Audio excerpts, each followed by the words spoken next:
suck. Back to the hippest, the bad, fucking proto man. Proto man, son.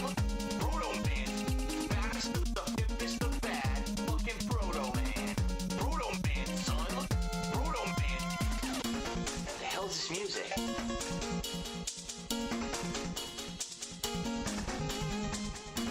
What the hell is this music?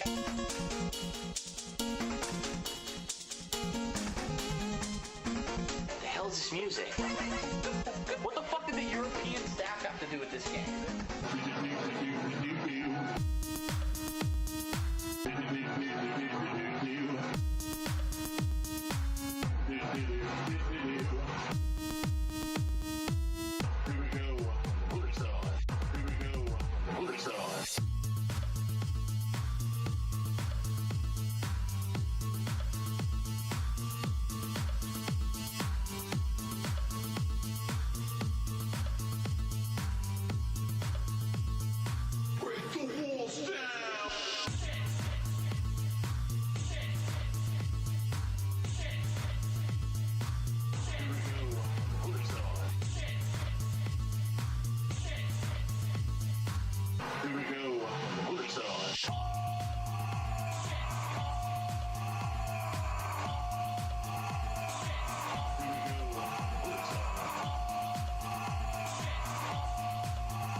I don't know what you're talking about. I just want race. I just want race. I don't know what you're talking about. I just want race. I just want race. I don't know what you're talking about. I just want race.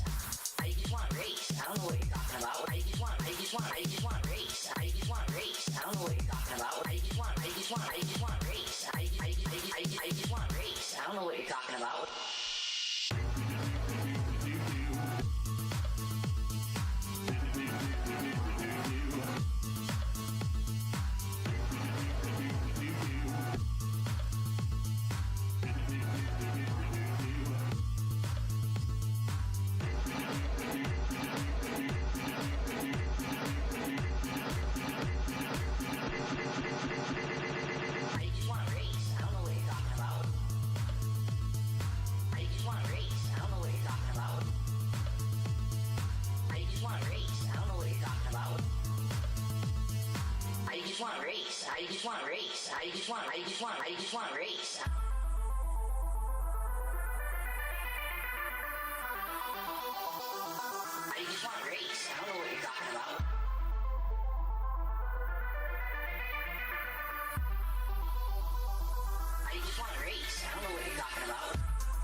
Wiggle. I wiggled that shit. Fuck you. I did the wiggle. Bitch.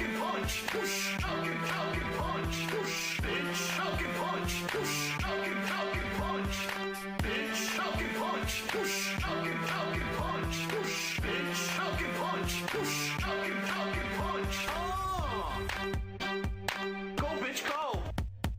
Go, bitch, go. Go, bitch, go. Go, bitch, go. Go, bitch, go, bitch, go, bitch, go.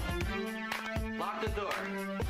Throw the TV on the floor. Holy shit. Lock the door. Throw the TV on the floor. How you like that shit? Lock the door. Throw the TV on the floor.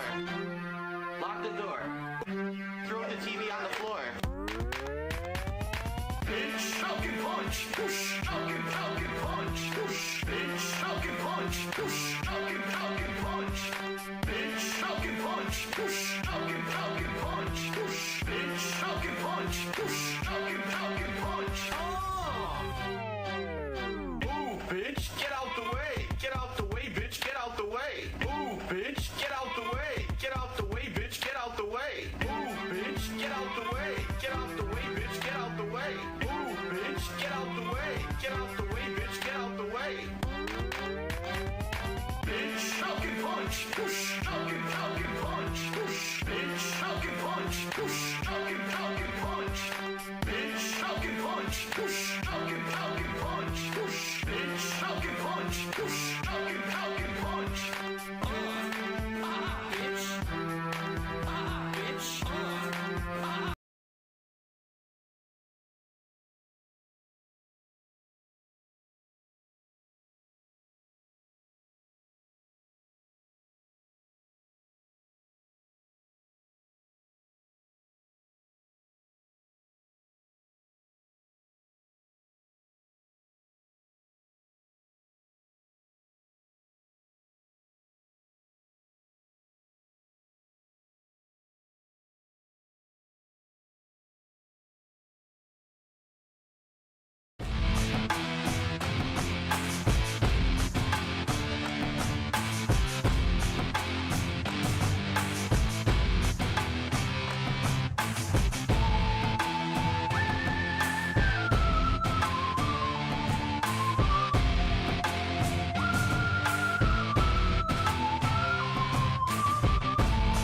What is going on, everyone? DSP here, and welcome to episode 9 of Smark, guys, streaming live from lovely Renton, Washington. Tonight is Thursday, the 13th of March, 2025, and as you can see, I seem to have some space to move for once. It's like a revelation, like I've been freed and I can actually take a breath and stretch. It's kind of weird. It's almost like something's changed around here. I'm not sure exactly what it could be, but here we are on the road to WrestleMania tonight for the first time ever on this show. I will be covering both Monday Night Raw as usual, but also Friday Night Smackdown for the very first time. And as you can see, we have a few changes to discuss tonight in format and about the future of the show. Because, ladies and gentlemen, you may notice that my former co-host ain't here, nor will he be ever again. Because today, I took the shovel and I shoveled the shit. Okay? You might say, I wonder what happened, all right? Allow me to explain in a nutshell, because I kind of gave a full explanation on my podcast this morning. But basically, this guy was backstabbing me for a while, treating me like dirt, and then he started actually bringing up my family members, i.e. my wife, in his own content. I asked him nicely not to do it, and he said he would apologize for it, and then he continued to do it, and that's the end of it for me. If you're going to, talk crap about me in content, that's one thing.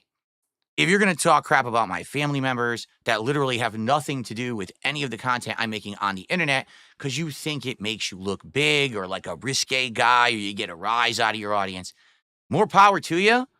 I can't stop you, but I sure as hell don't have to have your ass in my content. And as you can see, today, the air is clear. Ooh, it used to be like this in here, but now it's like someone actually opened the window. And now, tonight, for the first time on the show, we can focus on pro wrestling.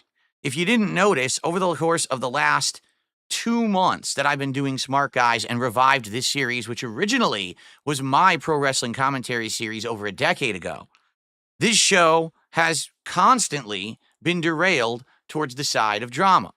Essentially, PPP wanted to turn this not only into a wrestling show, but also a high-end, I don't know, money-making show.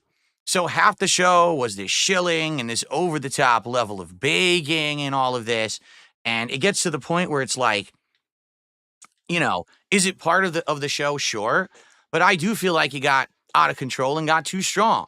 And then this new segment called Grill Phil, where PPP took it upon himself to have actual segments where it was just about trying to delve into my private life, trying to talk about what my detractors are talking about me this week, which is all nonsense anyway.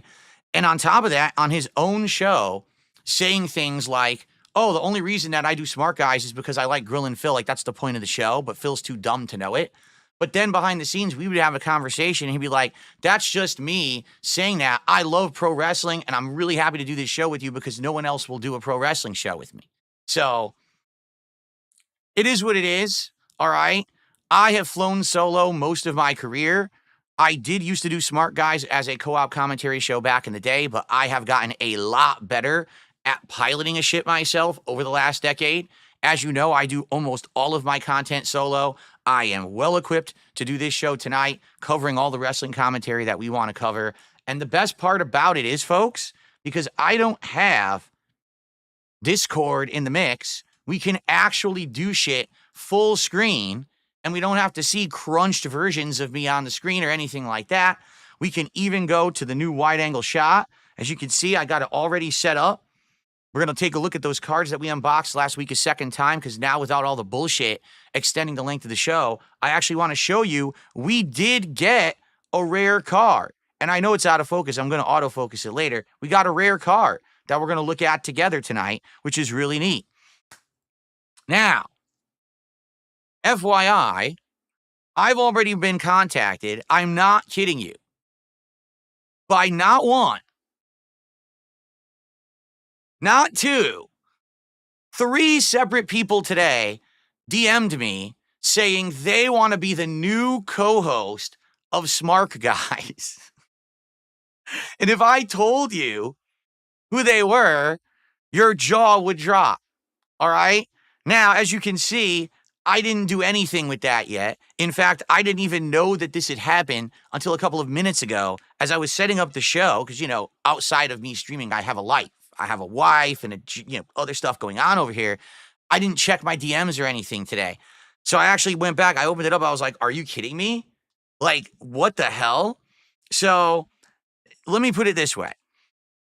Here's what we're doing tonight. Tonight, we are going solo. All right? It is definitely going to be just me doing the commentary. It's going to be fun, I hope. It's going to be interactive. And what do I mean by that? Tonight, as I do my commentary on Smackdown and Raw, we are actually going to have some back and forth, which, if you haven't noticed, hasn't happened on this show. It's basically been just me and PPP, and every once in a while, someone will get noticed in the chat, or I do a shout out and I try to wedge in your comments, but it's hard to get a word in edgewise when PPP is blabbing constantly. So instead of that, tonight, it's going to be more interactive, very much like how it used to be in other content that I've done. So if you contribute tonight with a tip, a super chat, a membership, gifted membership, or a sub over on Kick, I'm going to give you a full shout out, going to get you on the leaderboard, and we're going to react to what you're saying as if it was a normal show like my podcast or anything else, okay? You will not be skipped. You will not be rushed over. You'll actually get some time and attention, unless you're a troll, in which case I'll just shit can you off the stream and never see you ever again. So, let's see how this goes, all right? If this goes well, all right, if this goes well, and if we're in a situation where we get good attendance, good engagement, good support, I will continue to do this show every week through WrestleMania, guaranteed. But it all kind of hinges on tonight. If tonight, all of a sudden, there's a major drop-off now, and really the only interest of the show was because PPP was on it, then I'm not going to waste time. I'm going to go do other content that my viewers want to see. But let's see what happened. I'm curious what will happen tonight with just me running the ship and seeing how it goes. Now, I'm not saying that there will not be a situation where maybe in the future I would consider bringing on a co-host. In fact, like I said, I just checked my dang DMs and saw, holy shit, 3 different people want to be the next co-host. So it's a possibility.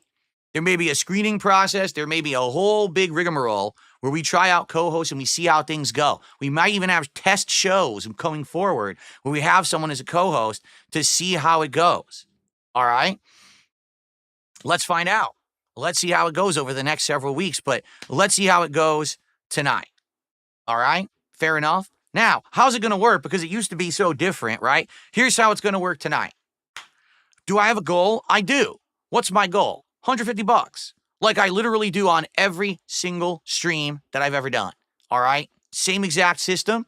If we hit $150, it counts towards my goal rewards tally, and that means that we'll get towards like a bigger reward later down the line. So it all goes towards that level of support. Now, we had something else going with these WWE cards, remember?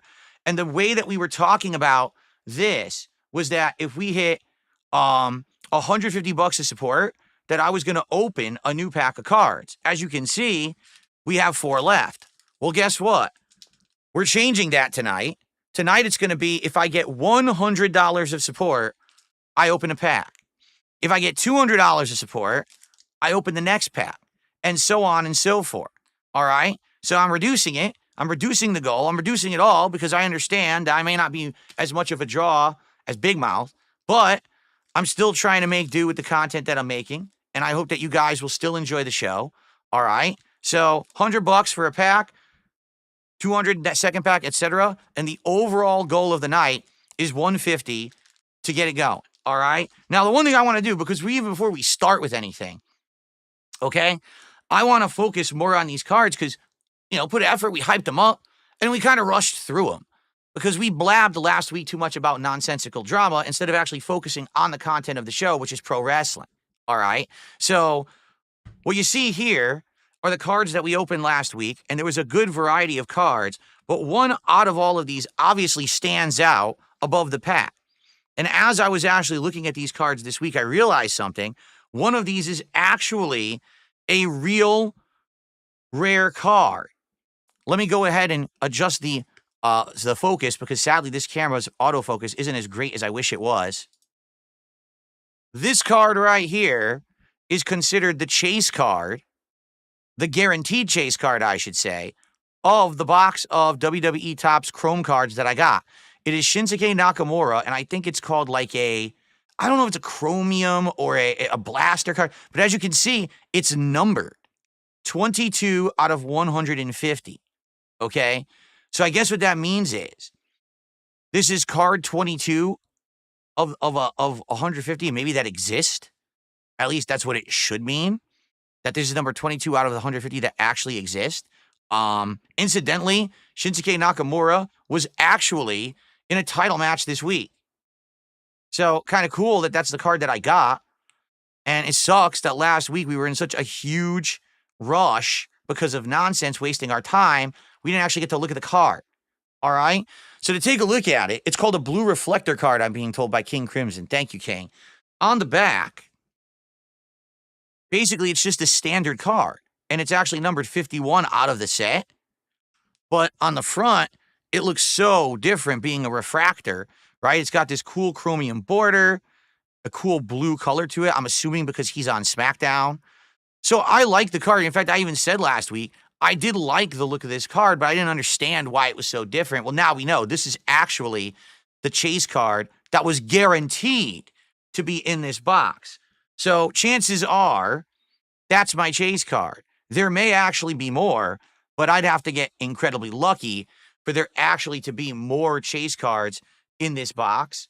Usually you just get the one chase card per box, but some people do get lucky and get more than one. I think the autograph cards are actually not considered part of the guaranteed chase. So there's always the chance that I could get an autograph card in this if we open a pack. Okay?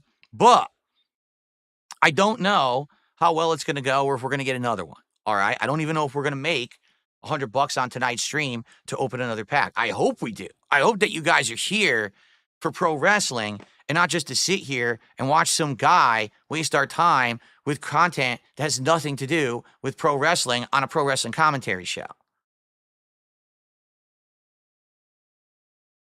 Okay. So the thing is, we could easily do this screen. Quite frankly, I mean, I like the ring. This is the old screen that I actually used for the original Smart Guy show. Are you aware of that? This ring is the same ring. It's actually the same set that I used over a decade ago when I did this show back in the day. So I thought it was like very nostalgic to do the show this way. But if we don't have a Discord guest and there's no reason to squish two different things on the screen, I don't see a reason why I couldn't just do the full screen. You know what I mean? Like, doesn't it look better like this? I think. You guys give me your opinion. What do you guys think? Darkside Dabbing says he actually likes the overlay. So you like this better? You think this is better? What do you guys think? Keep the ring? You guys are now used to it. People are saying they're now used to it. All right. Well, if you're used to it, I guess we can keep it. I'm okay with it. Either works. I'm okay with either. I'm shocked that you guys like this better, but we can. That's why I set it up.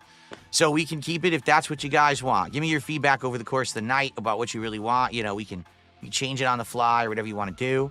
I'm trying to find the best setup for me here. That's probably the best setup for me for visually. All right. So before we get to any kind of pro wrestling content, all right, I think it's time for us to do some shout-outs, shall we? Let's do a few quick shout-outs. Let's get some support going in for the show. We have a few tips that I'm about to read out, but it would be great to get our first super chat, a membership, or our first sub over on Kit. All right, can we do that? Can we get some of that? That sure would be great if we could. All right? Now, in the meantime, let's shout out these tips. My leaderboard updating. It's taking forever to load. There it goes. Let's jump into some of these tips. Okay? So,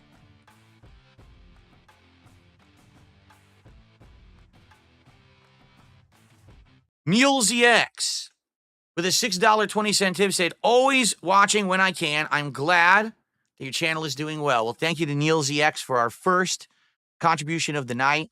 $6.20 tip. I appreciate that. I don't know why is that so small? There we go. The text in my window was like tiny. I think maybe it refreshed or something. There we go. Thank you for the first contribution of the night there, Neil. Let's get that up on the leaderboard.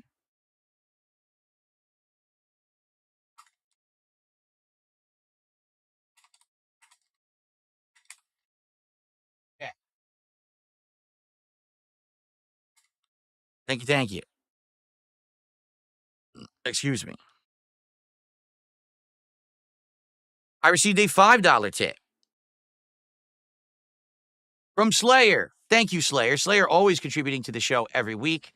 Although sometimes Slayer tends to give his opinions on stuff that I haven't talked about yet, which kind of spoils the show. So I wonder if... Let's take a look at what Slayer has to say. He says, hey, Phil, this is Slayer. I can't wait to watch Smart Guys later in the day on demand. I think your solo show will do well. I hope so. Like I said, my other content, I have no problem flying solo. I know how to run a show. Hopefully tonight goes well. We cover the content. We have good conversation. It's a little different because there will be this interaction as opposed to just me and PPP. Hopefully it'll be a good show. What's up, Real King Michael? Good evening. Good to see you over there on Kick.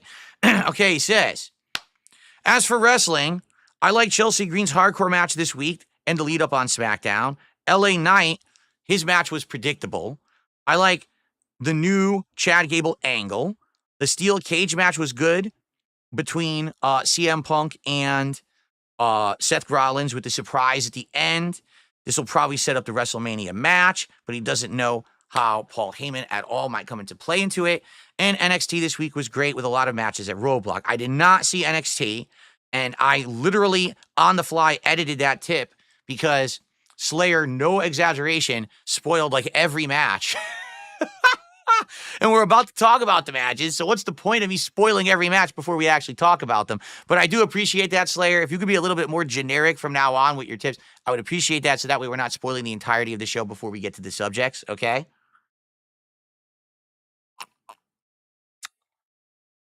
Okay. So that's awesome, okay?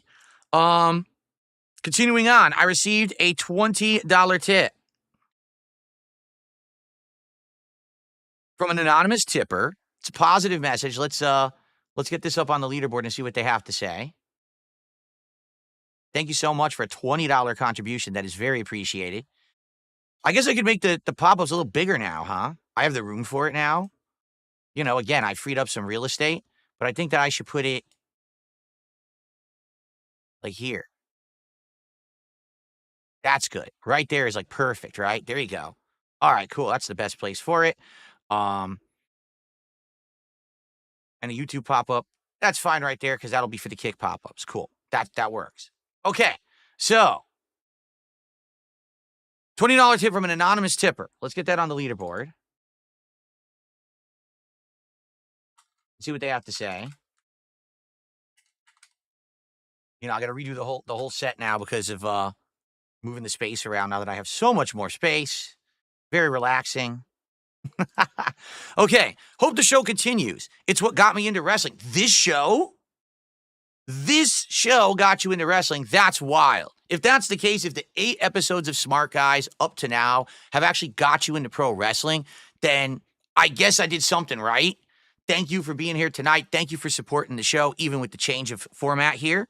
Okay? So let's start strong tonight. Rest assured, you still have legit supporters who will choose your maturity over the drama. I'm excited for the show. Thank you. Thank you so very, very much for that. I really appreciate that. That is a very nice sentiment. Okay, it looks like we got a sub over on Kick. Hold on one second. From John Philip Stamos. Thank you to John Philip Stamos for our first sub of the night over on Kick. Let's get that up on the leaderboard.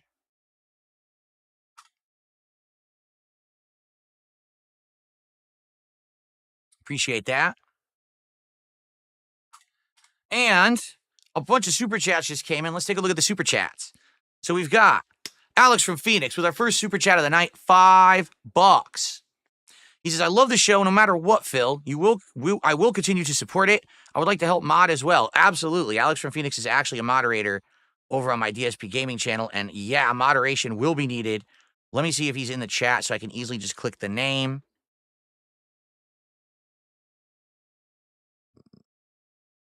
Here we go. Boom, Alex from Phoenix, now a moderator. Thank you, Alex. And let you get up on the leaderboard as well as your first super chat of the night here.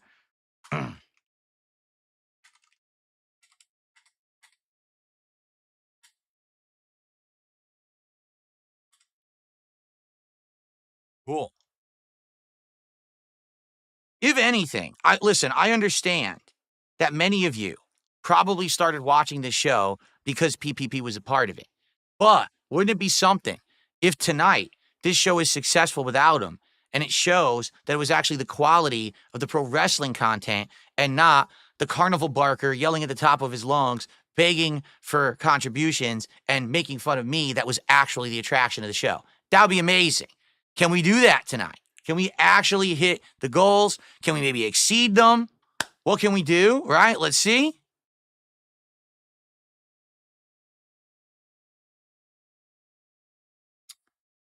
All right.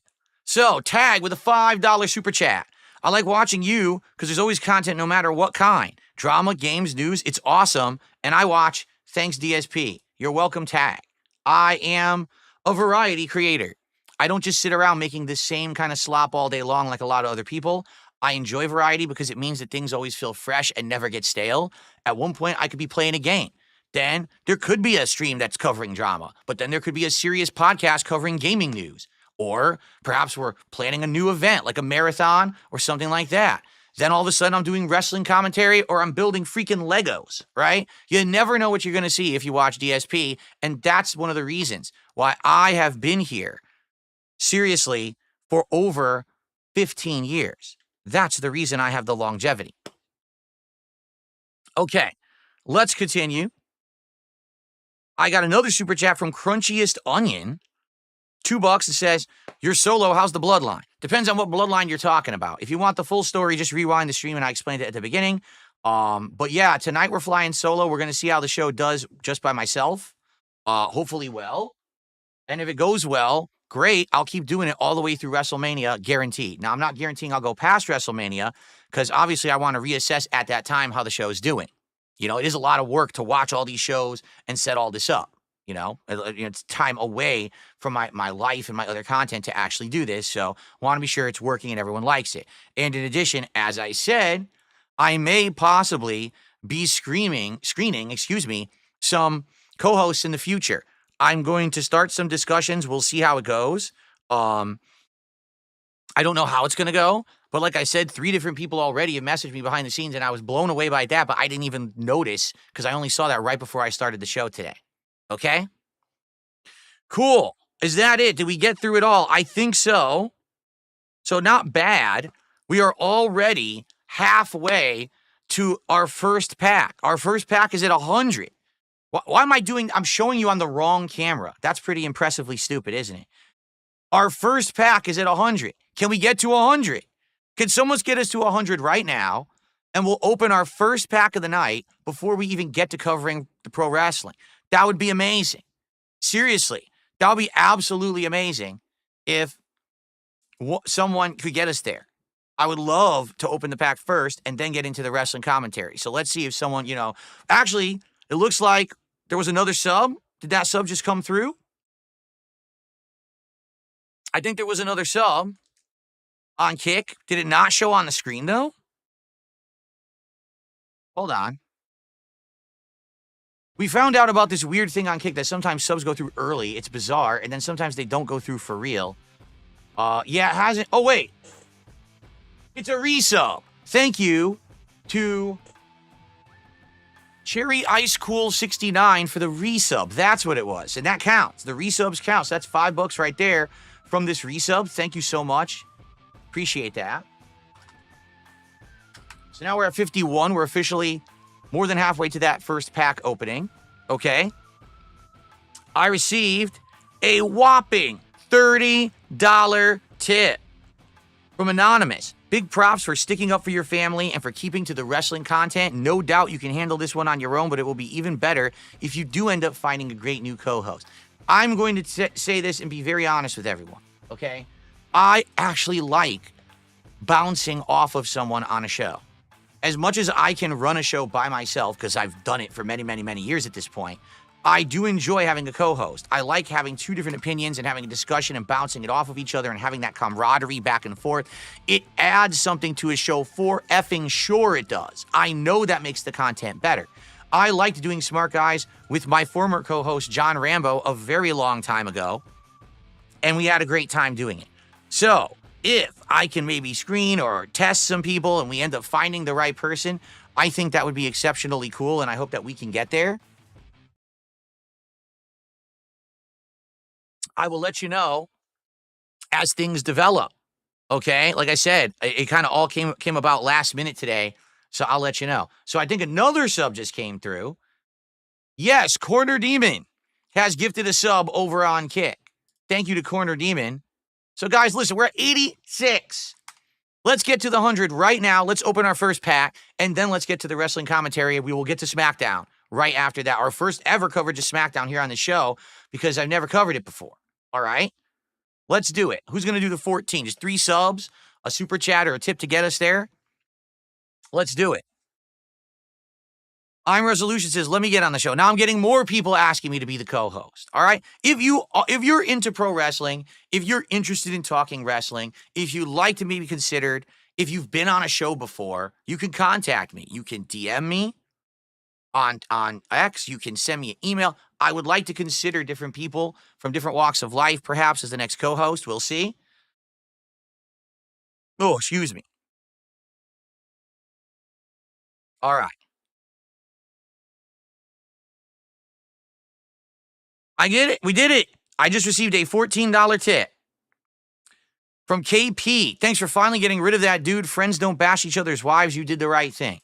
KP, to be honest with you, I don't think PPP was ever my friend.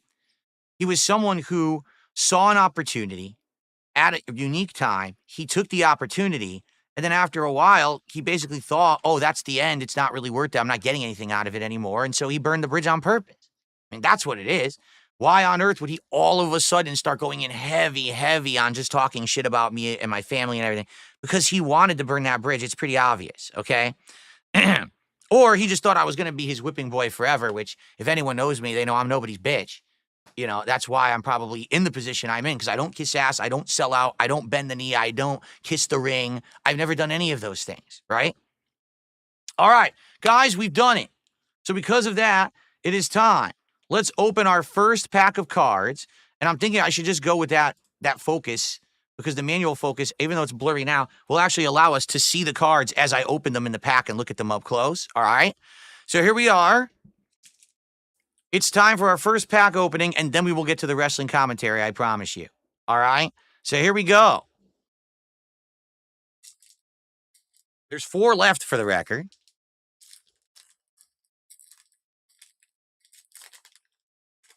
Okay. Let's take a look at them from the back to the front, shall we? Let's see what we've got here. Oh, there's like a unique thing here. There's a unique thing here in these cards, all right? There actually is. Let's put them down, because one of them looks unique. I wonder if I actually got another chase card. I don't know.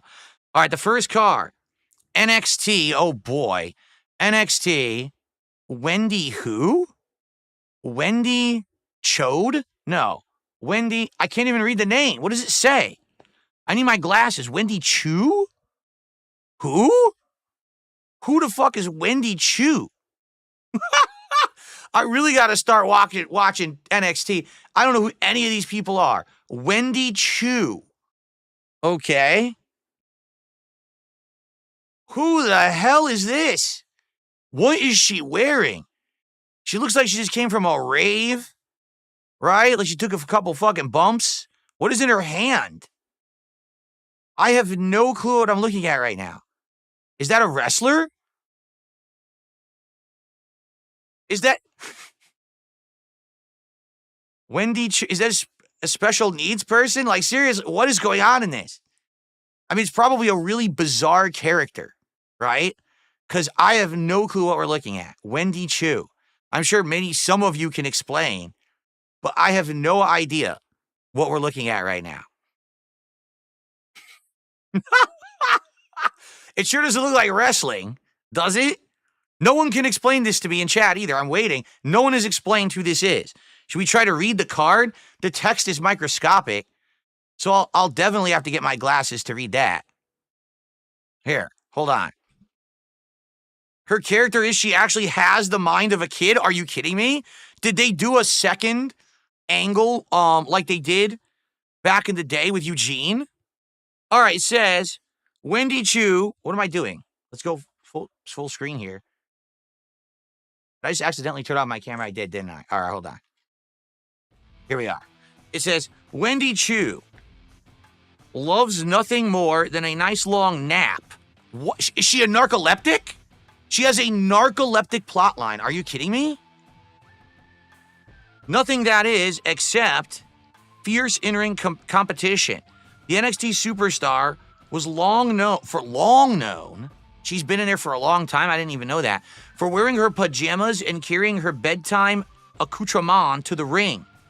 She utilizes a surprisingly vicious style in her matches, punishing her opponents with technical wizardry and phenomenal aerial maneuvers. While she was previously known for her cuddly mannerisms and bedtime story attitude. What kind of character was this? This sounds awful. Wendy was recently adopted by a darker, more nightmarish persona. What? Was she possessed by Freddy Krueger or something in her sleep? I don't know what WWE is doing.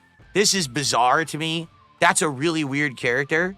All right, Wendy Chu. Okay, well, that's definitely one that I didn't know. By the way, everyone is contributing right now. I will shout all of that out, okay, after we go through these cards. All right, I'll shout out all these contributions. Okay, up next. It would help if I had the camera on.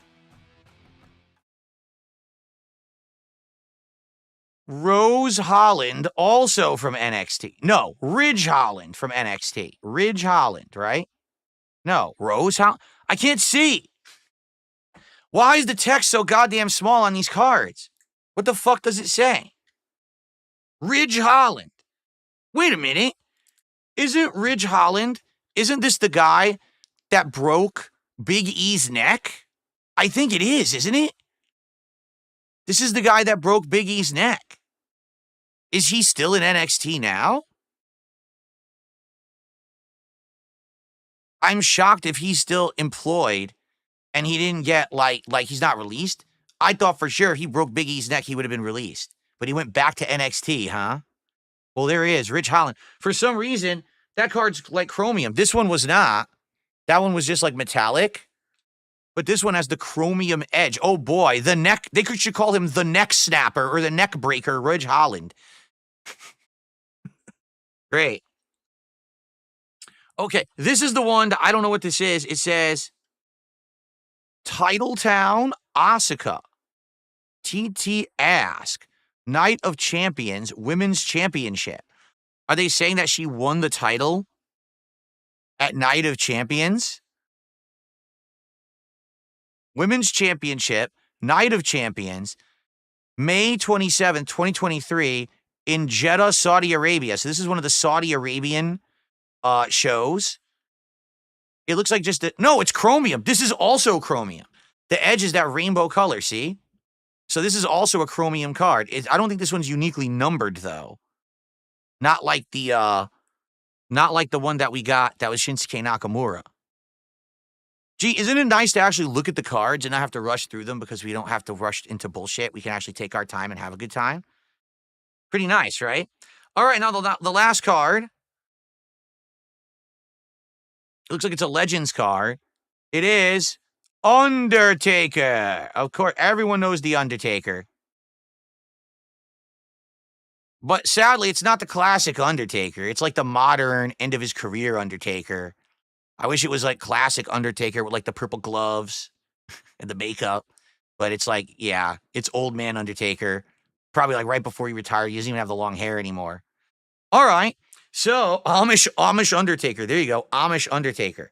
So that was not a bad pack. I do like the women's title card. The Asuka card is actually pretty nice, I think. All right. So we still have 3 packs to open.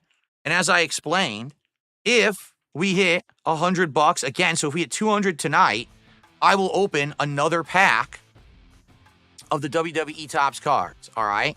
And there is a chance there could still be a chase in there. It's just incredibly rare because we already got the Shinsuke card, but there is a small chance. All right. All right, I have more shout-outs to do now, so let's do the shout-outs, and then we will get, I promise you, to the wrestling commentary. So first of all, we have some super chats. A $5 super chat from Archmage, who says, it was obvious for a long time, PPP was just trying to create his own Lol Cow Live. That's why he brought in Steve Cambion, and I'm sure he had others planned. Listen, here's the truth, is I do know some stuff. I don't know other stuff, all right? But I am not, very simply, I'm not one that is going to reveal behind-the-scenes private conversations and information. I'm not going to do that. That's not me. I wouldn't. I wouldn't betray anyone's trust. I wouldn't betray anyone's plans or for anything at all. All right? So, because of that, I'm not going to tell you what anything was or wasn't. All right? I was definitely involved in some stuff, but I'm not going to stand here and spill the tea, as they say. All right? So don't expect that from me. You're never going to get that out of me. That's not me. When I have a private conversation with someone, it's a private conversation. It's meant to be that way. And people who have conversations should be able to feel like it's in confidence. Unlike all these other idiots who go out there and spill all the fucking conversations and DMs and all kinds of bullshit. I'm not going to do that. All right? I'm sure that things will be spilled regardless, and it won't be me. But I'm better than that. So there you go. Robert with a $5 super chat. I'm new here, but Ralph would like to collab because he knew PPP is a snake and legit wants to do a wrestling show with you.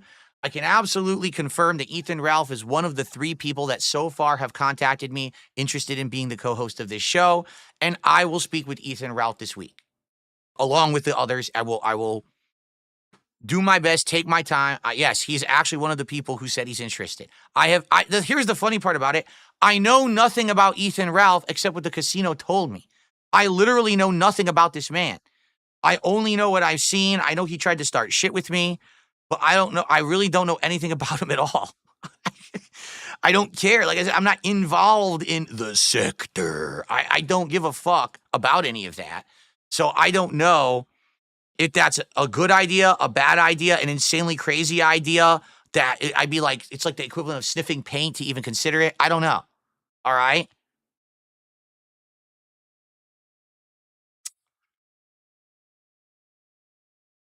Okay. So Robert says, Ethan Ralph would never backstab you. If he goes against you, he'll tell you to your face, not like a snake. So he won't take pictures of my passport and then like leak it to the internet 3 years later if he doesn't like me, because that's what someone said. I don't know. I only know what I heard. I don't know what actually happened. I only know what I heard. You understand? So, okay. Some super chats here. All right, to get through. Hold on one second. No, not super chats. Sorry, tips. We have some tips to get through.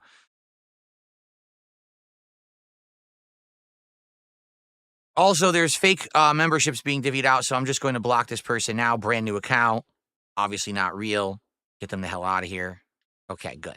So I received a $6.66 tip from Anonymous. And the Anonymous says, I figured out your next co-host. It's actually going to be the newly heel-turned John Cena. This, of course, is absolutely correct. This anonymous tipper has hit it directly on the head. That is exactly what I was planning. The only problem is Cena got himself now involved in these crazy plot lines, and now he can't make the show. I called him 3 times on Skype, excuse me. Yeah, Skype, but Skype's out of business. John Cena still uses Skype, and I couldn't reach him. Very nice. Okay. I received a $5 tip.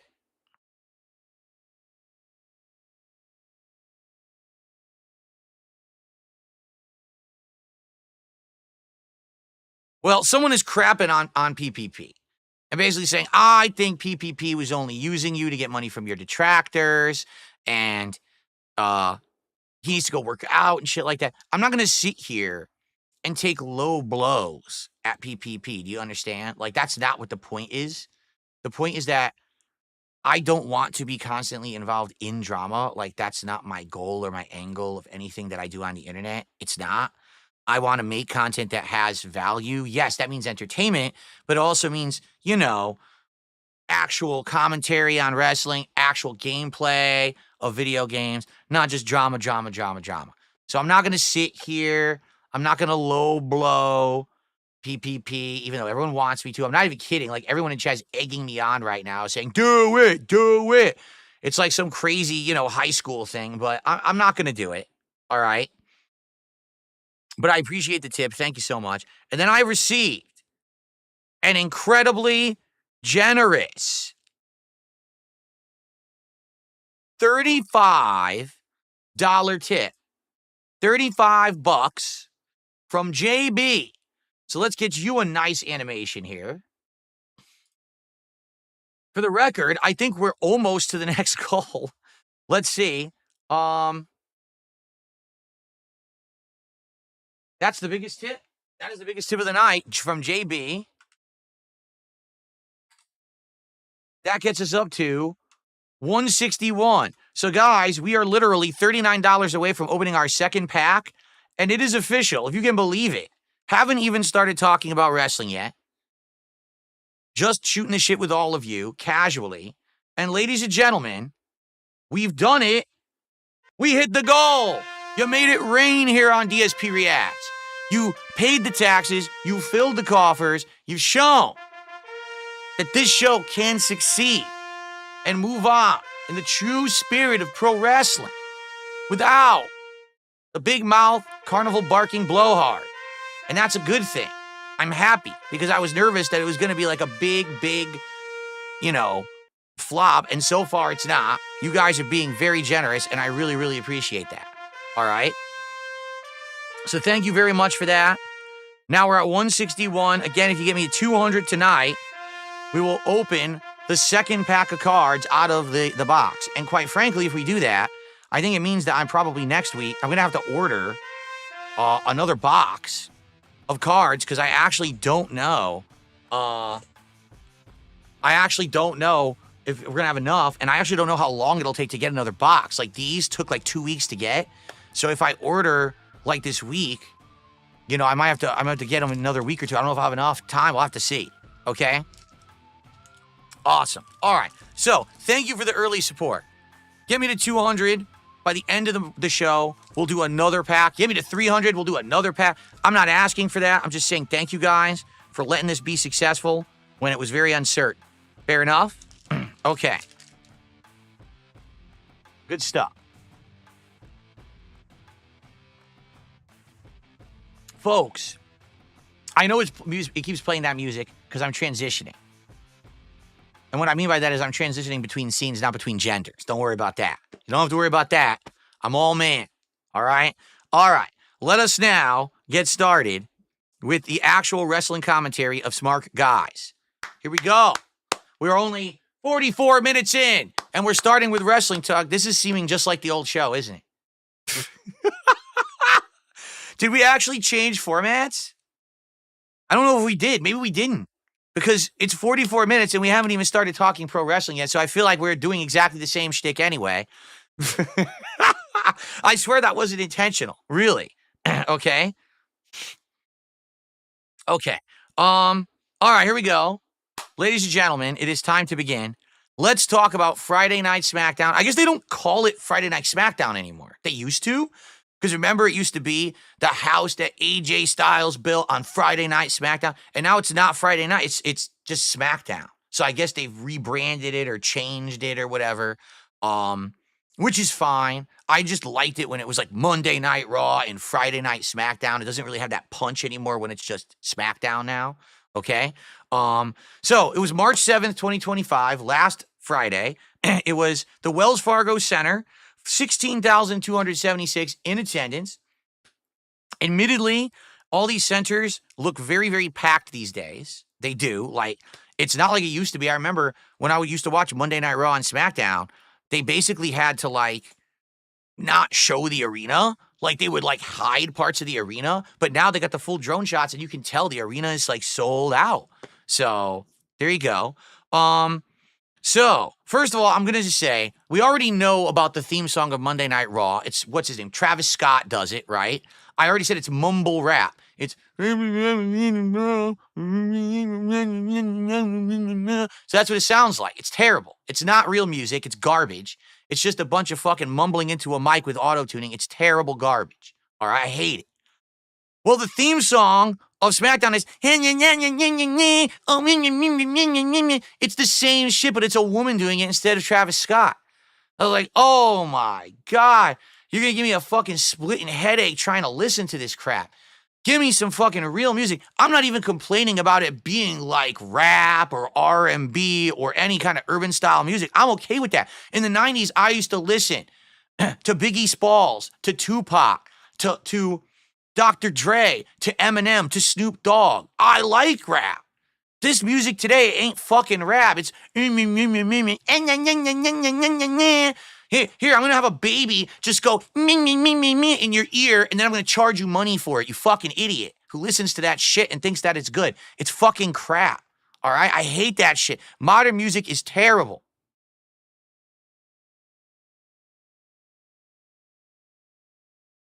Anyway. So then the show actually starts, and it's very hard to hear the commentator. I don't even know who this other commentator is. All right? This guy, I've never heard him before. It's Wade Barrett and this other guy. I don't know who the other guy is or how long he's been the commentator of SmackDown, but I can't hear him. He's trying to talk, and he's saying, oh, tonight it's going to be LA Knight against Shinsuke Nakamura for the U.S. title. It's like a big rematch of their title fight they had months ago. And it's going to be Braun Strowman in a singles match versus Solo Sikoa, which is going to be like the end of their big rivalry plotline. And Drew McIntyre in a singles match versus Jimmy Uso. And then as he's saying this, here's what I hear. Shut the fuck up. Let me hear the guy talk about the fucking show. Turn the music off. It's terrible. It drives me nuts how bad it sounds, okay? So anyway, as this is happening, all right, all of a sudden, Drew McIntyre, because what they do when they open these shows is they have all the people walking in. People are laughing. It's hard for me to retain my composure when I act like that. Everyone's walking into the show, with their briefcases, their luggage, which this is their new thing. They have to show all the people who are going to be in a match that night walk in at the beginning in this dramatic camera angle following them face first. Can you imagine what that must be like? You're trying to walk into the arena. Someone's got a camera with a bright fucking light in your face following you around. Like, Jesus, I got to take a dump and I got to wait now because this fucking cameraman's been following me around for 15 minutes. When does the show start? Because I got to fucking just drop some bombs. These fucking guy won't leave me alone. But anyway, while they're doing those shots, Drew McIntyre attacks Damian Priest backstage. So I don't know if that's like a lead. I think it's because they were saying Damian Priest was the person who eliminated him from the Elimination Chamber the week before. So this is like his payback. He's going to get him back for it or whatever. Fair enough. Okay. Hold on. I received a $2 tip. If you get duplicates or unwanted cards, is there a way you can community giveaway and autograph them? Well, as much as I would like to say yes, just to give you guys some perspective, back in the day, I used to give away stuff all the time, like frequently. I had a whole fall series where every week I would be giving away a game or a collectible or a t-shirt, something. The problem is my audience is worldwide. Some of you right now are watching me in the United States. Some of you are in Canada. Some of you are in the UK. Some of you are in other places in Europe. Some of you may be over in Singapore. Slayer is from Singapore, okay? And if I were to give away a single card like this, and it was just, okay, you won the Undertaker card, sign DSP on it, put it in a little envelope or whatever, and mail it to you, and you live in the United States, it would probably cost me $5. Big deal. But if you live in the UK, I'm not shitting you, it would probably cost me $30. If you live in Singapore, it would probably cost me $100 to mail you this single fucking card. I've been through this shit. I used to have Project 7 t-shirts a decade ago that I was trying to sell for patron pledges of $20 or more. Sometimes I would get the $20 for the shirt, and the actual cost of mailing the shirt was more than $20, so I lost money on the sale. So physical giveaways and things like that, sadly these days, with the way that things cost, it's just really hard to do. It is. A better giveaway would be like, I don't know, a digital code that I buy and I give it away to one person so I could just send you the code and then I don't have to fucking ship it all around the world and worry about it getting there and all of that, all right? So I'm not really looking to do physical giveaways at this time. It's just fucking annoying. And it's nothing to do with, I don't want to do it. I did it for years and years and it just changed to become so much of a hassle that it just wasn't worth doing it anymore, okay? I hope you understand. People ask me all the time about autographs. So that's why I don't do them. Like, literally, that's why I don't do them anymore because they made the system so annoying. Okay. And it looks like we had Spawn Killer 24 months as a super member here on this channel. That's not a fresh re-upping, but he says, I actually remember watching the original Smart Guys in 2010. The intro song is still great. Yeah. It's cool because here we are, 15 years later, and I got a retro vibe, but we're still having fun in the modern day with a modern spin. Look at the better technology, the new things going on. It's pretty cool to have the show back. It is. All right. Thank you guys for the support. Remember, if we hit $200 of tonight, I'll open the second pack of cards for you guys and we'll see what's in there. All right. Let's get to it. We have no new members tonight, but we definitely had some subs. Let's get some stuff going here. All right. Cool. So first thing that happened on SmackDown, Randy Orton comes out and Randy Orton still has the same intro that he has had for 15 plus years, if not longer, the Voices intro, right? I mean, he's had that since like the mid 2000s. And that's remarkable to me because almost every other person has a new intro or a version, okay, that's been updated. Even The Rock comes out with the slow sauntering heel theme, but he's got the same intro. That's pretty insane that he still has had it for this long. Pretty nuts, right? Okay, so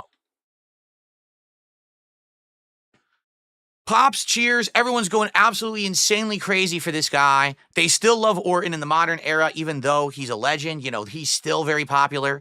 And then he starts doing his promo, And I'm going to be honest, I hate the fact that some of these guys, you can tell that, like, most of their material is written. I think Orton is just one of those guys. Like, one of his jokes he tells, he goes, "Oh, Cena is now a bottom for The Rock. Get it? Rock bottom?" Or he's like, that new meaning to the word rock bottom. And the whole crowd went completely dead.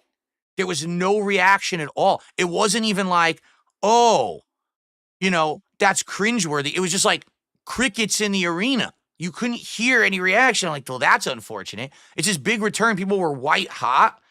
And then he makes a joke about Cena being a bottom, which is a sexualized joke. And the arena was completely dead. Like, damn.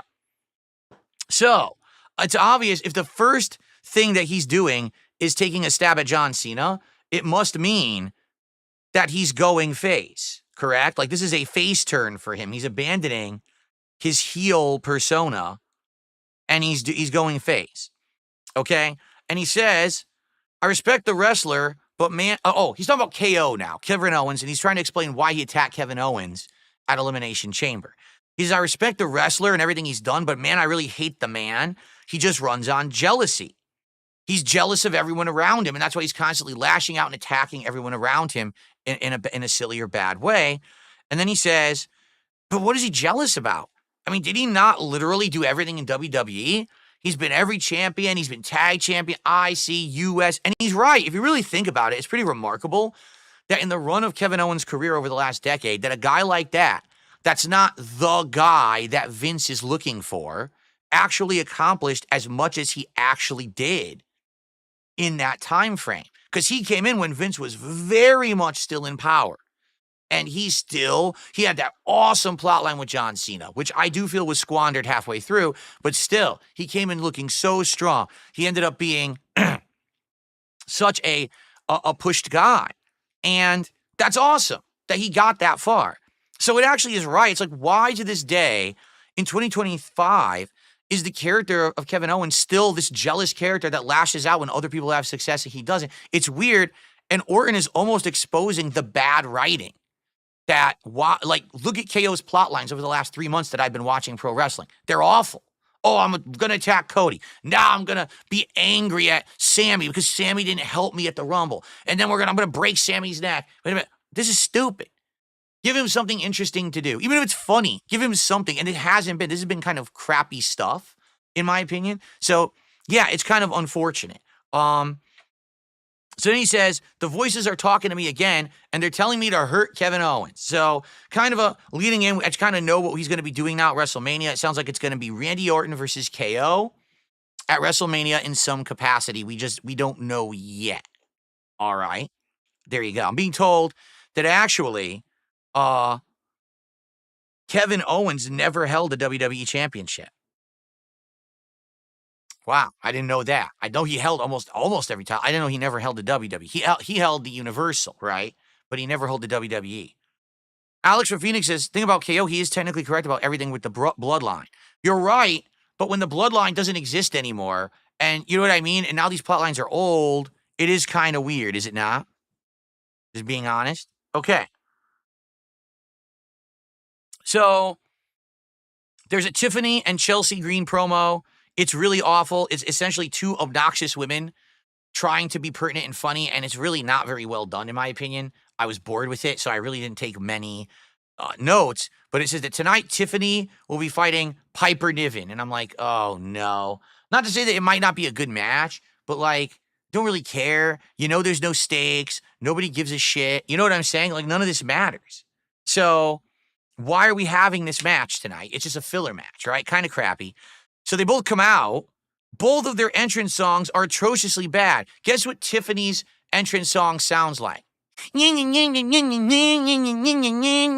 is this the same intro?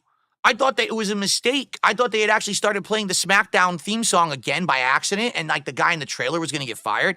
No, that's actually her theme song. It's exactly the fucking same. You know what I'm saying? Like, I was like, oh. And Piper Niven's theme song, I don't even know what it is, but it sounds similar and it doesn't fit the character. Like, Piper Niven used to be this big brute of a wrestler that all other women were afraid of because she was supposed to be like this big burly meat monster.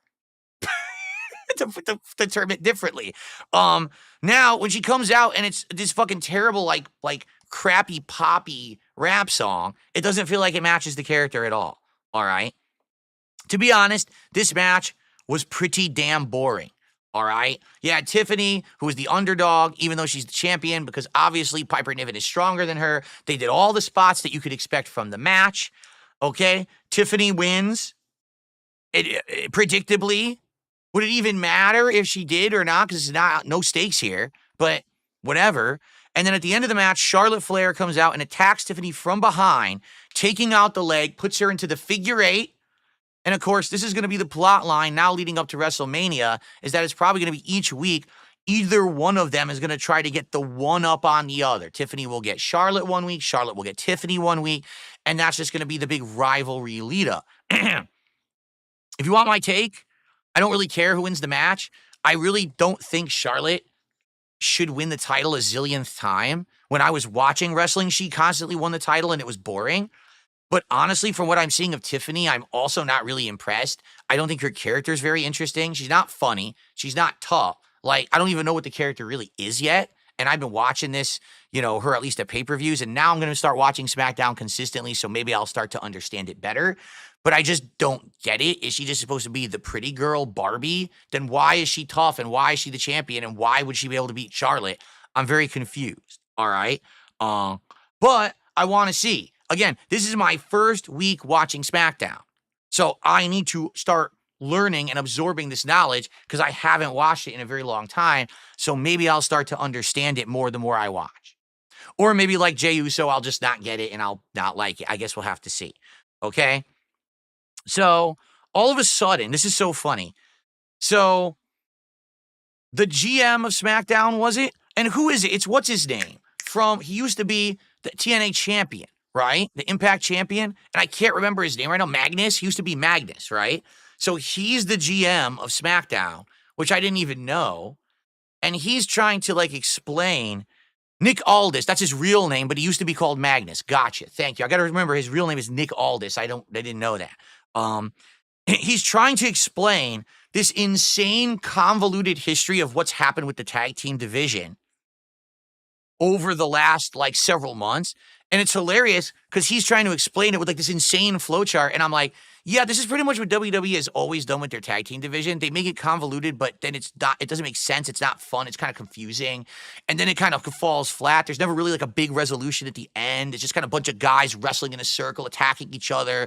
This one wins, then this one wins, then this one has the title, then this one has the title. But no one really gets over. It's very rare when you see a team like the New Day or the Usos or whatever get big prominence. It's usually just this big jumbled tag team division. So he's really trying to explain it. DIY have made a crazy triangle of lies and heel actions. They were attacking the Garzas. They were attacking the Pretty Deadlies, but the Pretty Deadlies then backstabbed the Garzas and struck first at the DIYs. The DIYs attacked the Pretty Garzas or whatever. I don't know what the fuck's going on, but I just started watching SmackDown, so maybe again, I'll start understanding after a while. Anyway, tonight, the Motor City Machine Guns are facing Pretty Deadly and Los Garza, who I think are an amalgamation of this Garza and that other guy who used to be the pretty boy Latino wrestler from years ago. I can't remember his name.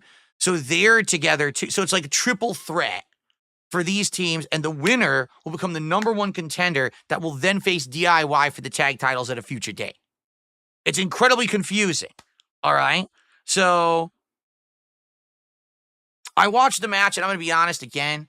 It's good tag team wrestling. It's a little confusing and weird coming into it and not knowing these plot lines. Pretty Deadly is pretty hard to take seriously because they're trying to make them look like two insanely girly pretty boys.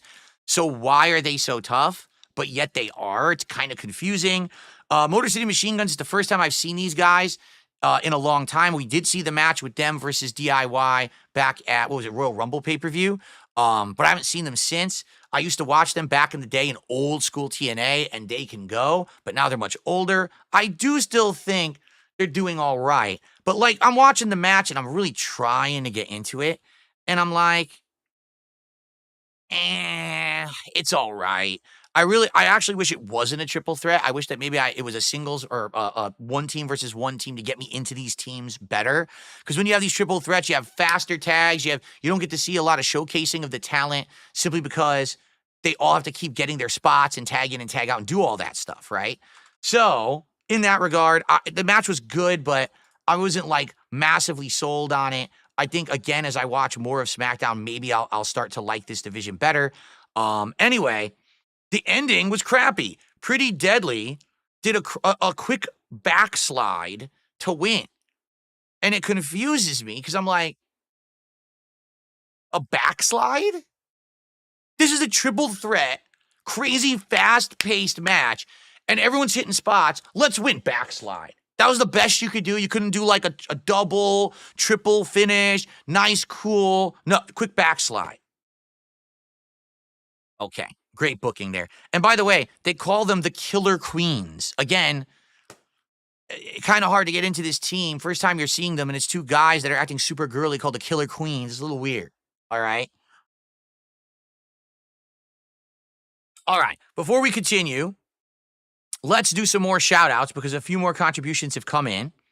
We have Al Ben with a $20 super chat. Thank you to Al Ben. Is that our biggest one of the night? It is. So let's get Al Ben up on the leaderboard.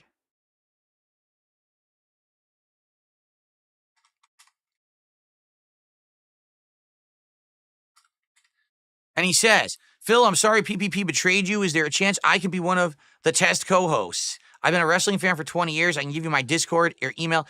I would say you can either DM me on X or you can email me, darksidephil@hotmail.com. To be honest, I sure would like to see if you've done any kind of a show before. I'm not looking to just get someone in who's never done content before because I'd like to get like people on the ground running to give them test runs. So, but contact me and we'll talk. I got 2 Nigerian super chats. Nigerian super chats are completely worthless. How dare you send them to me? Completely, utterly worthless. But by the way, if you keep sending them, I'm not going to complain. I'm just not going to read them. And then I got a $10 super chat from Robert, who says, if anything, you should do at least one show with Ralph. You both understand wrestling more than PPP ever will. Fun stream. Again, I don't know anything about Ralph, so I'm just believing you guys. I'll have to look into it and talk. And, I'm going to talk to all these people who are reaching out, and I'll get back to you on this. But thank you for your opinion, and thank you for your super chat. Guys, we are at 193. Who's going to get us to 200 so we can open another pack of WWE trading cards? Well, I just received a $5 tip from the hottest woman in college. Phil, you're either becoming your father by condescendingly mocking modern rappers and 2025 hip-hop culture, or 90s rap was actually better. I believe the latter is true. The latter is true. The latter is very true. I actually liked rap in the 90s. I don't like this modern crap. It's terrible. Okay? All right. So who's going to get us to our pack opening? We are right there, and I'd like to do it right now before we continue. But you know what? I'll do the next segment, and then we'll see if we've hit it, okay? So the next segment, Bianca Belair comes out to cut a promo. She says, 2 of my friends are now fighting. Jade and Naomi. Jade Cargill, that is, and Naomi. Naomi is my best friend, and I need some answers. No one is talking to me. I've been calling, and no one's answering my phone calls. No one's returning my voicemails. I don't know what's going on. Did Naomi actually attack Jade Cargill? Was she the one who did it back then a few months ago? Why on earth would Jade have attacked her at the Elimination Chamber? I want answers. So Naomi comes out in a neck brace that has bedazzles all over it. Now, I understand that her theme is kind of still the glow. She glowed up or whatever. And I'm going to give her some actual respect, and I'm going to give her flowers right now. This is a woman who started off as one of the Funkadactyls, all right? That was like the lowest common denominator of what you can do in WWE. She was just going out there and doing dancing every week with the Funkasaurus. It was low crap. It was lowbrow garbage, and she really didn't get a chance or get showcased, but she stuck around. She fought her way through all of that crap year after year. Then they actually started with, doing some wrestling with her. Then she overcame her tag partner. Remember her tag partner for a while? She overcame that crap. then she actually started doing wrestling, started getting taken seriously. She fought her way through thick and thin. She became the champion at one point. So she's been through all this shit. It's good that she actually is like in the top plot lines and all of that. But the bedazzled neck brace is really stupid. All right. The neck brace can just be a neck brace. It doesn't have to be colored. It doesn't have to have bedazzles all over it. It's kind of over the top. Okay. So, one other observation, and this is not me complaining. This is not me trying to be sexist, but it's just a factual observation. Is it just me, or have all of these female wrestlers removed their breast implants? Naomi looks way different now, and a lot of these other wrestlers who used to have them seem like they've all removed them. If that was their own choice, that's a good thing. Maybe, and you got to wonder, because back in the day, it seemed like Vince mandated that. Like, that was his thing. If you want to get ahead in this company, you just got to get the surgery, right? Maybe that's changed. Maybe that's a good thing, that they could just be natural and be themselves and not have to get this body-altering surgery to try to get over. I think it's pretty messed up if that's actually what happened back in the day. But it sure looked like it to me. I don't know if I'm just blind, but it just looks like all these women are much smaller now in the chest. And, you know, quite frankly, they probably can do a hell of a lot more in the ring because of it. Just saying, okay? Lady Charisma says they didn't mandate it, but they paid for it. And if they're paying for something, then obviously they're probably recommending it. There you go. Anyway, so Charlotte, Naomi, etc. Oh, wait, that's what I just said, that everyone's much smaller now. And did everyone remove their implants? I already said that. So Naomi says Jade has always been piggybacking off of Bianca and Bianca's success ever since Jade came to WWE. I missed that whole plot line, so I don't know how true that is, okay? So, did you attack Jade, Naomi? And Naomi says, I did it. And when she said I did it, all I could see was Rikishi saying, I did it for you, Rock. Because, ladies and gentlemen, it's the same exact plot line. It's the same plot line. Who was the mysterious person who drove the car into Stone Cold Steve Austin? And for months there was speculation on who did it. And then finally it was Rikishi who did it in the plot. He did it for his relative, The Rock. And it's like, it's the same plot. I did it for you, even though you didn't ask me to do it. I know that you wanted me to do it because she's always been using you and abusing you. And now finally, you can finally do things for yourself. And I was like,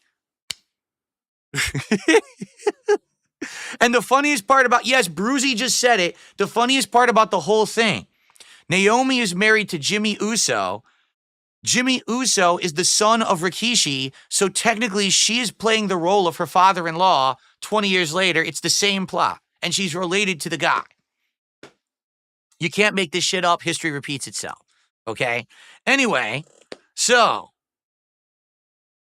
we are done, says Bianca.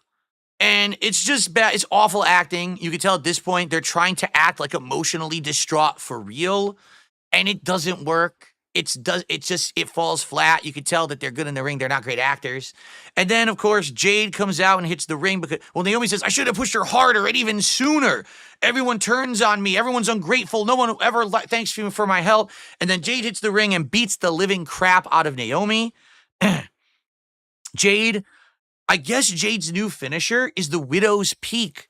Is it? It looks like the Widow's Peak that Victoria used to do, but she calls it something different. I didn't actually catch what they called it, but I'm pretty sure it was close to the Widow's Peak is what they said.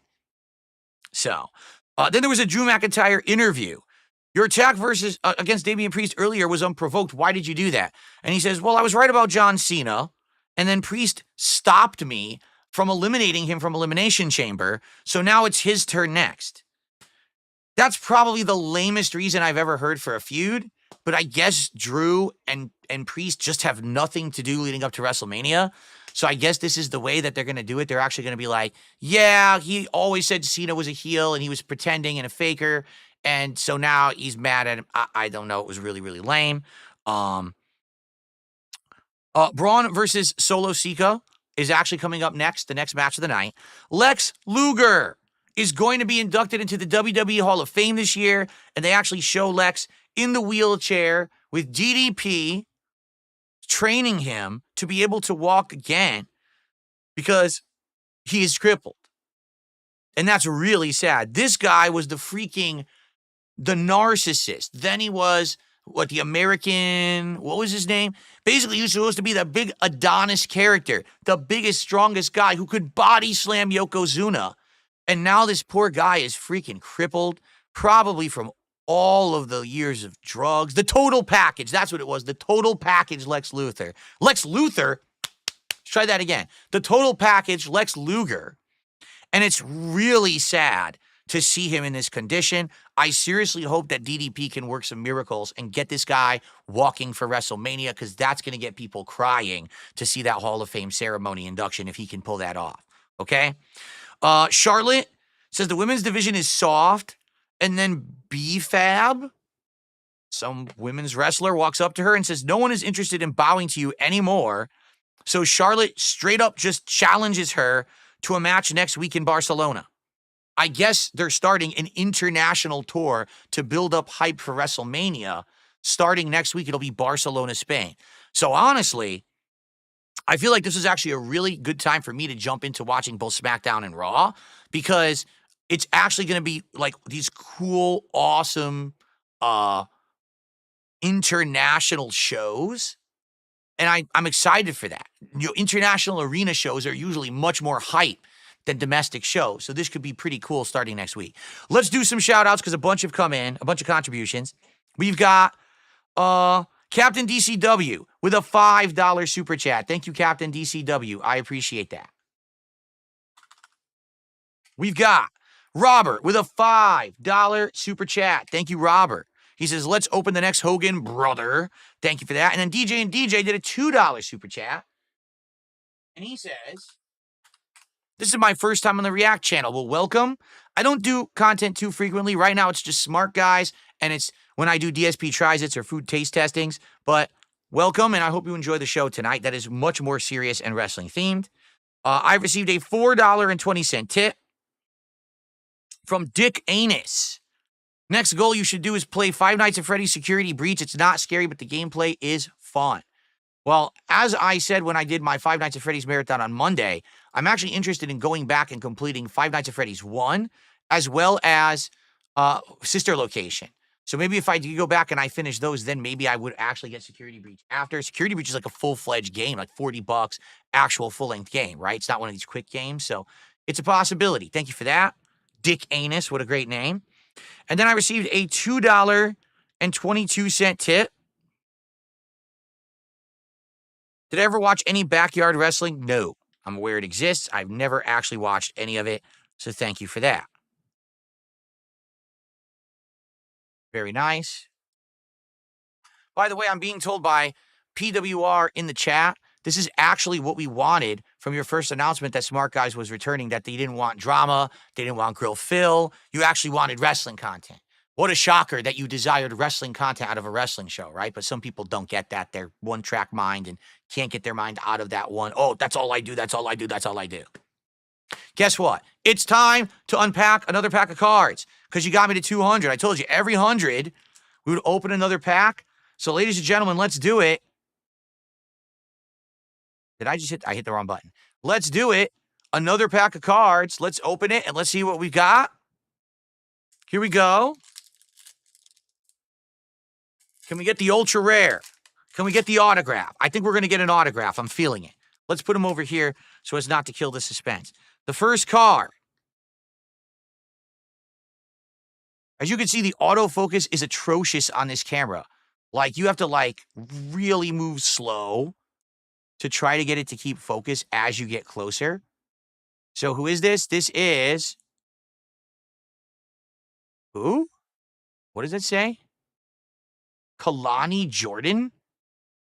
Who the fuck is Kalani Jordan? I have no idea. I've never seen that woman before.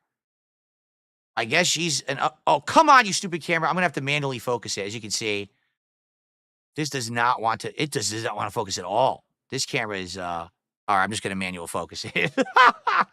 We'll get it down, guys. This is our... Here we go. Kalani Jordan. I have no clue who that is. I guess she's a female wrestler in NXT. Just a standard card. Okay. She is still in NXT, I'm being told. All right. Up next, we've got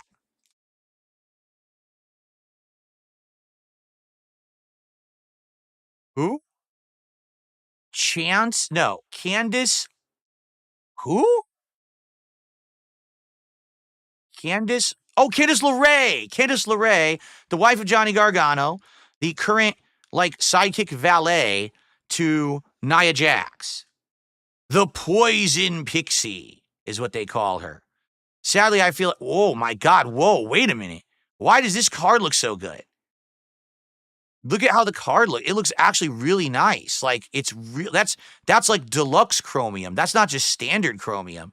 That's got a triangle design on the edge. See that? That's a really nice looking card, honestly, with the edges. I like that. So that's cool. And again, the Poison Pixie, but I feel like she actually had much better plot lines when she was in WWE's NXT rather than now that she's on SmackDown. She's kind of demoted to being a sidekick now. It's called a holographic. This is called a holographic. Is this a chase card? Because it's a variant, perhaps. It's not numbered, but it looks like a variant. Okay. All right, up next. Another Titletown card. I liked the one that was Asuka. This one's John Cena. Titletown card, WWE Championship. Look at this. Is this his original? No. WWE Championship at the Royal Rumble from January 29th, 2017. So I guess in 2017, he won the Royal Rumble. I was watching wrestling back then, but I don't recall. He won the title at the Royal Rumble, I guess. San Antonio, Texas. There you go. Doesn't look too special. Looks like just a standard card. I do like these Titletown cards, though. Okay. Oh, Bruzy says he couldn't see the card, and I literally thought that I screwed up, and he says, because it's John Cena. Get it? Bruzy, you're an awful person. All right, and then lastly, the Candice card is worth a whopping $2. Thanks. Thanks for telling me and crushing all my hopes and dreams.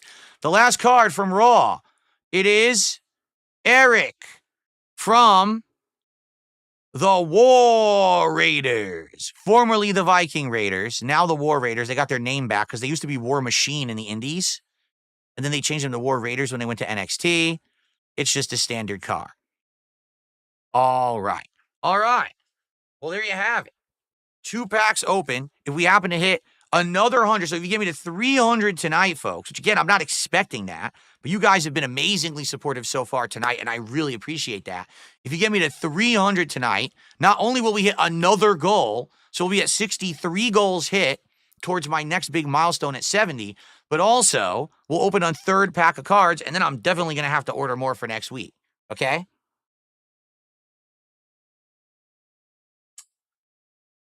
Cool. Thank you. Where are we right now? How are we doing? We're at 216. So 84 to go to open another pack of cards and hit another goal. And to show that the pro wrestling commentary show can be successful if we actually do pro wrestling. What a shocking twist, right? Very nice. Okay, let's continue. So Solo Sikoa comes out, and essentially his entrance is pretty epic, I would say. His music makes him sound like this big badass. The thing is, I missed the entire new bloodline plot line where he came in last year. I guess he was the new bloodline and all of that. But I absolutely thought it made him sound like, a badass. He basically is Umaga. Can I be honest? Solo is Umaga. He has the same moveset. He uses the thumb, the Samoan spike. And pretty good. I like this. I like this character. The thing is, I feel like maybe it was earlier better because now he's had this plot line where he didn't actually get the title, even though it looked like he was going to as the new bloodline. Then he lost this ceremonial necklace in the match against Roman Reigns back on the inaugural Netflix Raw. So basically, he just doesn't feel as powerful or prominent. He's not on a roll anymore, right? And when you're not on a roll, you're just not that interesting. All right. So it's kind of lame that it feels like he's gotten a big downgrade. So basically during this match, Braun goes back and forth with him, and at one point, he looks like he definitely would have won, but Tama Tonga, who's another one of the new bloodline, breaks up the pin. And then we get, essentially, Jacob, is it Uso? No, it's Jacob Fatu. That's right, the son of the original Fatu. He gets into like attacking Braun again. So it looks like, oh God, we're gonna have this again. We're gonna have this stupid Jacob versus Braun again, even though we already did it a million times, right? There's a lot of sloppiness in this match. Like, it looks like they're trying to slam and tries to get him through the ropes. He gets caught up in the ropes. They're billing Braun as a monster, but the monster is getting gassed halfway through the match, so he starts to slow down. And because of that, it kind of doesn't work. He kind of looks like he doesn't have the steam that he used to have, basically. It's also kind of dumb because there's a lot of moves that are like high impact, but everyone just was like no selling the moves constantly. So like, I get it, right? I get it, but I don't know. I'm not that excited for this. It's just kind of okay in my opinion. And then eventually, he gets chokeslammed through a table, and he no-sells it. So Braun chokeslams Jacob Fatu through a table, all right? And he no-sells it. And it's like hilarious because they cut back to an interview with LA Knight, all right? It's LA Knight tonight against Nakamura for the U.S. title. So we just saw Jacob Fatu got grabbed by the neck and chokeslammed through a table, but he immediately got up and no-sold it. But what's the line that they gave LA Knight? He goes, well, it looks like Jacob is out of the picture because he just went through a table. Was he not watching the match? He got right up. He no-sold it. So why did they give him that line? And when I started to think about it, I realized, I was like, oh, wait a minute. Maybe that wasn't supposed to happen. Maybe actually he was supposed to sell it, but maybe Braun hit him hard by accident. Like, what do they call it? Fat-fisted it or whatever. And maybe Jacob was so pissed that he just got up anyway to no-sell and make Braun look like a pussy. So maybe it was like a real-life thing going on there. Because why else would LA Knight have read that? Why would that have been the script if it wasn't going to happen, right? So I kind of feel like maybe there was a botch or, Jacob actually legit got pissed to do that. Anyway, so then he says, I'll just say this. This is like the first real time where I sat there and I just listened to how LA Knight sounded. And I'm going to be very honest. He does kind of sound like The Rock, like older Rock. It sounds like he's trying to copy his mannerisms. And now I kind of get it because, again, I never really saw LA Knight coming up.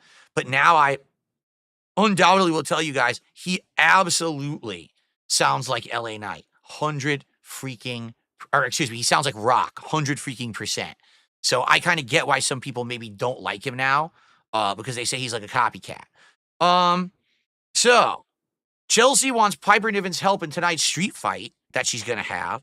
But then Zelina Vega shows up and says, I'm coming after the winner of the match. And she's like, oh, crap. That's not good. I guess people fear Zelina Vega now. Zelina Vega was part of the LWO, and I guess she just switched brands, so I don't know why everyone's afraid of her. It's a little weird. I don't get it. Chelsea Green comes out cosplaying as Cactus Jack. She looks just like Cactus Jack. So I think it's kind of a nice homage. But at the same time, it does look like she's cosplaying, in my opinion.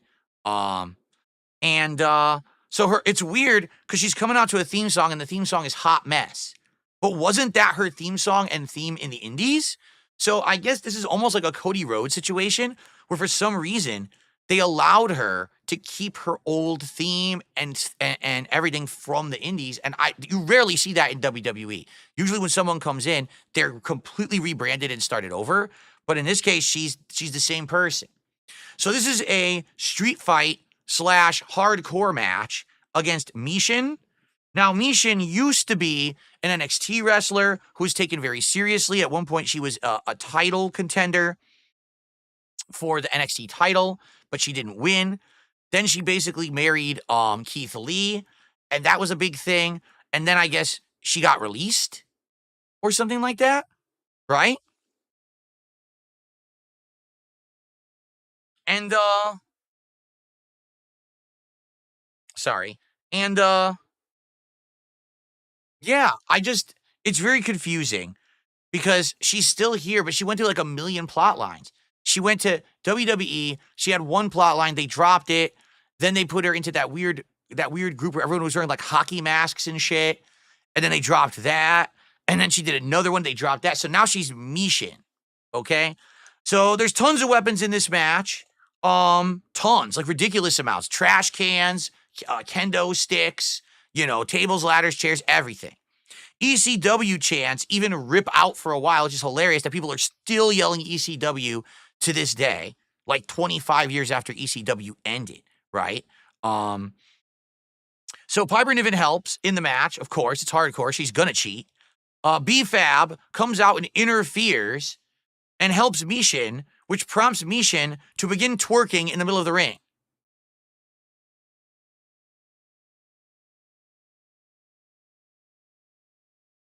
Okay, sure. I don't get it, but sure. They set up a table. They're going to do a table spot. But as I've said over the past previous weeks, the tables they use today are so pathetically bad. They're paper thin and they pre-cut them. So they set up the table. They go to put someone up. The table just collapses. The fuck? So what's the point of having the table? It's lame. So Mishin goes for the body splash to the table, lands it. Of course, the table's already broken. Goes for the pin. 1, 2. Alba Lyra comes out and saves Chelsea. Who the fuck is Alba Lyra? So it was an interesting match. Like, I liked it, but there was so many weird things that didn't go right. The table collapsing, the twerking, a person I never heard of coming out at the end. I didn't really understand it that well, okay? Cody Rhodes comes out for his segment. Okay? And he says, when I went home after the Elimination Chamber and my son asked me, Papa, what happened to your face? I told him I ran into a wall. So I guess Cody Rhodes' son doesn't know he's a pro wrestler. What does he tell him he does? Like with the way that Cody Rhodes looks, right? Like he's ripped, but he has like the dyed, bleach blonde hair. What does he tell? Does he tell his son that he's like a Chippendales dancer or something? Like what else would you do if you look like that? And how does he even know that? How would he not watch the show? How would he not watch the wrestling? I don't get it. Like, why would you know that he's a freaking, it's Alba Fire, not Alba Lyra? Oh, you know what happened? I bet this stupid thing auto-corrected. I'll change that. Alba Fire, not Alba Lyra. Thank you. Alba Fire was the one at the end that saved Chelsea, not Alba Lyra. Thank you for the correction. Okay, got my notes fixed. So, he says, Travis Scott's the one who did this to me because he punched so hard, but it's Cena's fault because Cena gave up. His mantra was always never give up, right? Why did he give up? Then he apologizes for his language at the chamber, but says, but why, John? He says, John's eventually going to give a really great speech about this, and he's going to say that he feels justified for this turn, but there's no justification for what you've done at WrestleMania 49.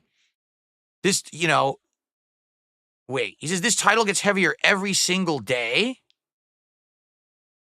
I don't know. It was okay. I got lost in my own notes. It was an okay promo. I would have hoped that maybe he would have gotten really pissed and got some hype going, but instead he just kind of does an okay promo. John Cena's not there. The Rock's not there. Travis Scott's not there. So, Cody Rhodes is kind of talking to himself, so it's not too interesting. Would have been nice if with the build up to WrestleMania, they're going to have some of these guys there. But then again, if they're doing a European tour, probably that's when they're going to have them on, I would think, right? Okay. Miz wants Carmelo Hayes on Miz TV. Orton walks in, and there's Fortnite jokes made, but Orton says, I don't play Fortnite, I play Elden Ring.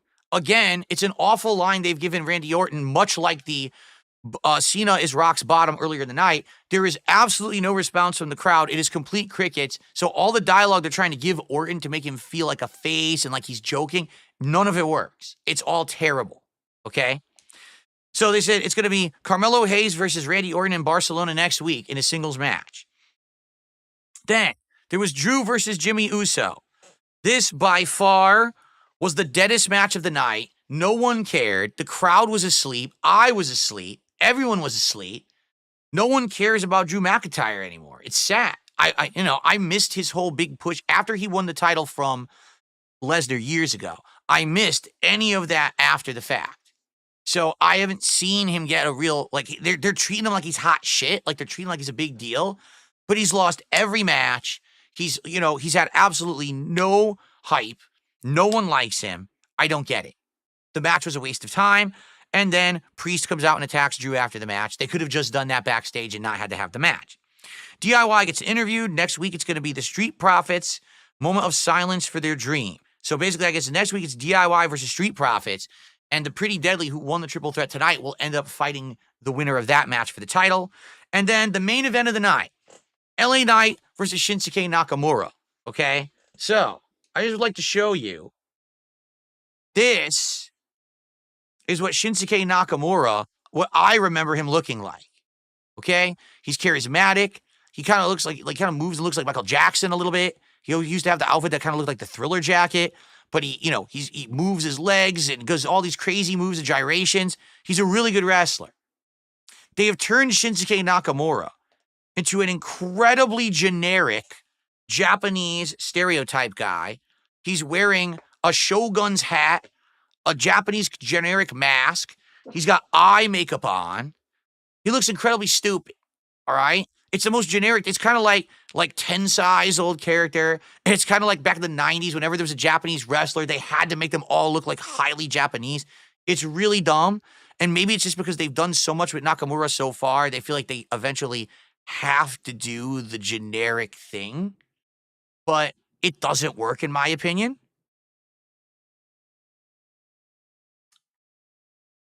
So, his song keeps looping because he has this insanely long intro of taking all his ring gear off, okay? Now, during the match, again, I'm gonna say this, LA Knight telegraphs himself very similar to late 90s, early 2000s Attitude Era wrestlers. Big, slow hits, big choreographed moves, elbow drop from the top rope. He's got the physique of kind of like The Rock from back then, okay? So again, I get it. That's his shtick, but he doesn't feel very original to me, at least in this first outing of me actually seeing him in a singles match like this. He just doesn't look that good to me. Maybe I'll get more into the character the more I see him, but for a first impression, he does seem like a knockoff to me. Nakamura hasn't really changed. He has the same moveset, okay? What ends up happening is Nakamura goes to spit mist into LA Knight's face. Again, the spitting of mist, the Japanese typical thing that they did. Remember when the what's his name? The Japanese buzzsaw, or whatever his name was, he used to do the mist. So now, of course, Nakamura's the Japanese stereotype guy. He has to do the mist. He goes to hit it, right? He goes ahead and tries to hit the mist. He misses, it hits the ref. All right? So another replacement ref runs in. All right? But there's a steel chair shot in the meantime where LA Knight gets to hit Nakamura with a steel chair. So then there's a 3 count with the new ref. So LA Knight wins by cheating. I mean, I get it. Again, this Attitude Era, everyone would like that. But if you're supposed to be like the face in the match, why did you win by cheating? Why couldn't you just have hit a finisher and then won the match? So it was a little confusing, I'm not going to lie, for a first match to actually see with LA Knight in it. But it also wasn't a bad match. It was just kind of okay. Tajiri, he was the Japanese buzzsaw. Thank you. So the Tajiri missed, there you go. So anyway, it was okay. I didn't love it. I didn't hate it. I thought the match was all right. I would like to see more of LA Knight in the future and see if literally it's all the same. All right, I guess we'll have to see. I'm being told by King Crimson they were trying to turn Nakamura into the next Great Muta because they gave him Excursion, had him wrestle the Great Muta in Noah for Muta's last match. Then he got transitioned to that character. Well, that's stupid. Okay. So that was it for SmackDown. Overall, for my first episode of SmackDown to watch it, I thought it was okay. I didn't hate it. I didn't love it. I will say the presentation style is slightly different from Monday Night Raw. It doesn't have that grandiose feeling like Raw has had since it hit Netflix. But at the same time, it's not bad. I enjoyed seeing the different wrestlers on the show. And I need to get more of the show, under my belt before I can really comment more fully on it. Only having first exposure to some of these characters and plot lines and things to, this show, it's not enough. I need to watch and digest more. So let's see what happens in future weeks as we lead up to WrestleMania. Okay. Let's do some shout outs. We'll see where we are with our goals. And then we're going to do Monday Night Raw. Okay. So I've received a $10 tip from JB. He says, did you ever do any react videos on classic WWF or WWE moments? The WWE Vault on YouTube has some great ones, like the botched Shockmaster debut. What's funny is that's not a WWE moment. That's a WCW moment, but they bought the archive, so technically they have the access to it, right? Or the $1 Million Man at the jewelry store ordering the $1 Million belt. Might be a fun thing to do. Here's the problem. I like the idea. I would love to do it. But if you're not aware, WWE is copyright crazy on YouTube. I will give you some perspective on this. June the King did a 4-hour documentary on me. In that documentary were 10 seconds of Vince McMahon getting stone cold stunned by Austin. WWE claimed his entire documentary and refused to remove the claim. Frequently, WWE won't even do that. They'll just block your whole video. So it's a good idea that sadly I can't implement because YouTube is insane when it comes to WWE. Like everything gets blocked, claimed, and shut down. Sucks because I would like to do stuff like that, but I just can't do that. Okay? I received a $2.22 tip from Mr. Puppy Nipples. Cody doesn't have a son. It was a daughter. I wrote down the wrong thing then. My bad. He was talking to his daughter. And apparently his daughter has no idea what he does for a living. I ran into a wall. And the wall also is mumble raps. It hit me and then it mumble rapped in my ear for 10 minutes. Okay. I received a $2 tip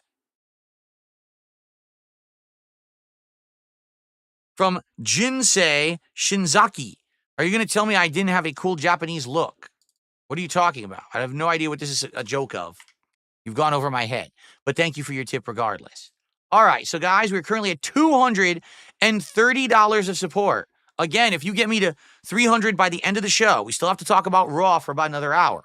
We'll do another card pack. We'll hit another goal towards my big DSP Tries It reward. And you'll support this show in droves. A big showing of support for me doing it solo, and I would greatly appreciate that if we could hit that. I really would. I would greatly appreciate that. All right? Would you like to know why? Matter of factly, would you like to know why that would be awesome if we got to 300 tonight? Because if we get to 300 tonight, I made more profit on this episode of Smark Guys than a single episode that I did with PPP previously. Because we were splitting the money and with taxes and everything, I never made $300 on one show.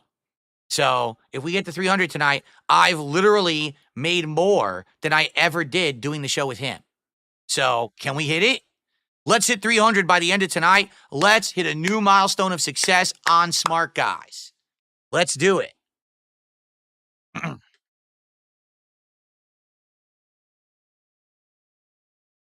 All right. I know it would be epic. Let's see if we can get that support.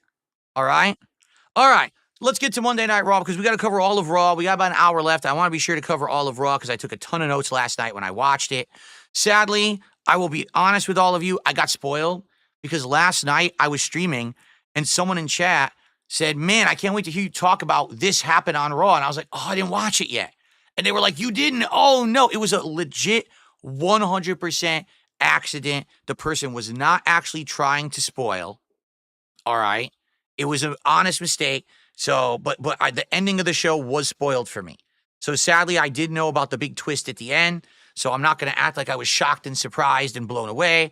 But so Raw, March 10th, 2025, from Madison Square Garden in New York, New York. The show had over 19,000 in attendance. And for those who don't know, MSG is a huge wrestling arena. Over the years, WWE has done momentous and awesome events, pay-per-view shows at Madison Square Garden. And so whenever there is an MSG show, there's a big fight feel. Even if it's not a pay-per-view big event, you still feel like something special is going down. And the main event tonight of Seth Rollins versus CM Punk to end their rivalry seems like just that, except it's not WrestleMania yet. So you know that this isn't going to end anything. You know that something's going to happen to extend it, to keep it going. You know what I'm saying? There you go. Okay. Jinsei Shinsaki was Hakushi in WWF. Oh, I remember that from a million years ago. Wow, Hakushi. Cool. Okay. So, let's go. So, Cody is going to be here tonight. Io Sky will be here to talk about her win over Rhea Ripley last week to become the new women's champion, but Bianca Belair is also there to talk about it, because remember, Bianca is going to be challenging Io Sky now for the title at WrestleMania. And of course, they show the giant LED wall that MSG is known for and has had for a million years. The only bummer about the LED wall is that it's just not special anymore, because almost all other arenas have it. I remember when they used to do these shows at MSG, it always felt special because the LED wall, no one else had that. But now, sadly, every arena has it, so it's kind of like, well, at least they had it first, but yeah, kind of not as good anymore, right? There we go. Okay, continuing on. So, if PPP were here, he'd be spurging right now, because the first segment was Jey Uso yeeting from the front hallway, doing his incredibly extended entrance into the arena. And it's just as bad as all the other times. It takes so long. He says, follow me, get my music. But then luckily when he hits the ring, I realized he's not doing a promo. He's actually in a match against Grayson Waller. I don't really know why, but he's in a match against Grayson Waller, so he can't do the entrance forever. All right. So if you remember, there's been some on and off feuding with Jay and Grayson Waller, as well as Austin Theory. I guess Waller and Theory are a tag team now. I don't really know what they're called, but so that's why Jay's going to wrestle Waller tonight. But man, all I got to say is how the mighty have fallen, because Austin Theory, if you remember, a few years ago when Vince was still in charge, Austin Theory was like the guy in charge. Like he was getting all the opportunities. He was getting all the push. You know what I mean? Now he's just some kind of a jobber tag teamer. Not even has a title or nothing. So he's definitely been monstrously demoted. So there's constant interference in this match. Austin just keeps interfering over and over. I should say Theory, so you don't get confused. I think it's Stone Cold. All right. Jay slows down massively during the match. It's only maybe like halfway through the match, and Jay is gassing. And that's not good. This guy's supposed to be the number one contender for the World Heavyweight Championship. He's supposed to be able to go toe-to-toe with Gunther at WrestleMania, and he's already gassing out in a crappy jobber match against Grayson Waller. That's not a good sign, okay? Jay looks chubby in the match as well, I'm not going to lie. Jay was always the chubby one of the Uso twins. That's how you would tell them apart back in the day when they were doing the tag team stuff, because otherwise they're pretty close to looking the same, but Jay was a little bit more, had like the tire around him, and he still kind of has it. So, and then at the end, he just does a spear. 1, 2, 3. And I'm like, so is that supposed to be like he stole that from Roman? Or is that supposed to be just all Samoans do spears? Or I'm just confused. I started scratching my head. I'm like, I don't remember. Anyway, it was a pretty worthless match, to be frank. After the match ends, Theory and Waller double team Jay. But of course, Jay becomes Superman out of nowhere, despite he was gassing earlier. He fights back. He takes both of them out anyway. And then Gunther basically takes him out from behind. I think he chokes him out and leaves him in the ring after the fact. So as we know, we're going to have Gunther every single week taking cheap shots at Jay. It's going to happen. This is just going to be the plotline up to WrestleMania. And then likely at WrestleMania, we're just going to have Gunther do the job, which sucks. I don't want that. but it's probably just what's going to happen. And then Jay's in the back after being put to sleep by Gunther, and he's with Alpha Academy. So that's Otis and Tozawa and whoever the woman is. I don't remember her name. And basically they're saying they have his back now. Don't worry, he won't get jumped again. Man, let me tell you guys, if I'm in the main event of WrestleMania and I don't want to get jumped, I hope that I have a group of jobbers behind me, like Tozawa. I'm sure he's going to do a lot to protect me, right? Now, Otis, maybe he could be like a meat shield or something, but I don't know. You would think like maybe give him a better faction to group with building up to WrestleMania, a faction that has hype and, but instead just team him up with anyone, I guess, right? Okay. A very bizarre Logan Paul segment ensues. Logan Paul comes out once again to so many insane, massive boos, no one can hear a word he's saying. He tries to do a promo about AJ Styles, but no one can hear him. He tries to talk about John Cena and The Rock. He even tries to say, my soul is for sale. Come take my soul. No one listens. No one cares. He gets booed through the entire segment. I will give him some credit. He actually retains his composure. He actually gets through the promo. And at the end of it, it actually works. But man, people hate this guy and they don't take him seriously at all. They just want him out of there.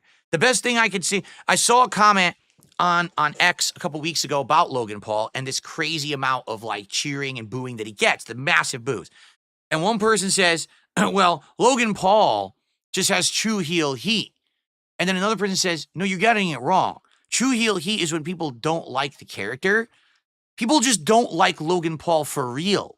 Like they hate the person. They think he's a living scumbag and they don't want him to have success because he's a scumbag. So that's why they boo him and won't let him do his promos. And I was like, damn. That's pretty serious shit. So there you go. I guess it's like me. Exactly. Just like me. Only I didn't scam a bunch of people with crypto. I'm not feeding children awful, unhealthy meals. I'm not selling terrible, unhealthy energy drinks that are fucking with people's metabolism. I'm not doing any of that. I just sit here and I do commentary and safe content that doesn't hurt anyone. But you still hate me, so good for you. Anyway, finally,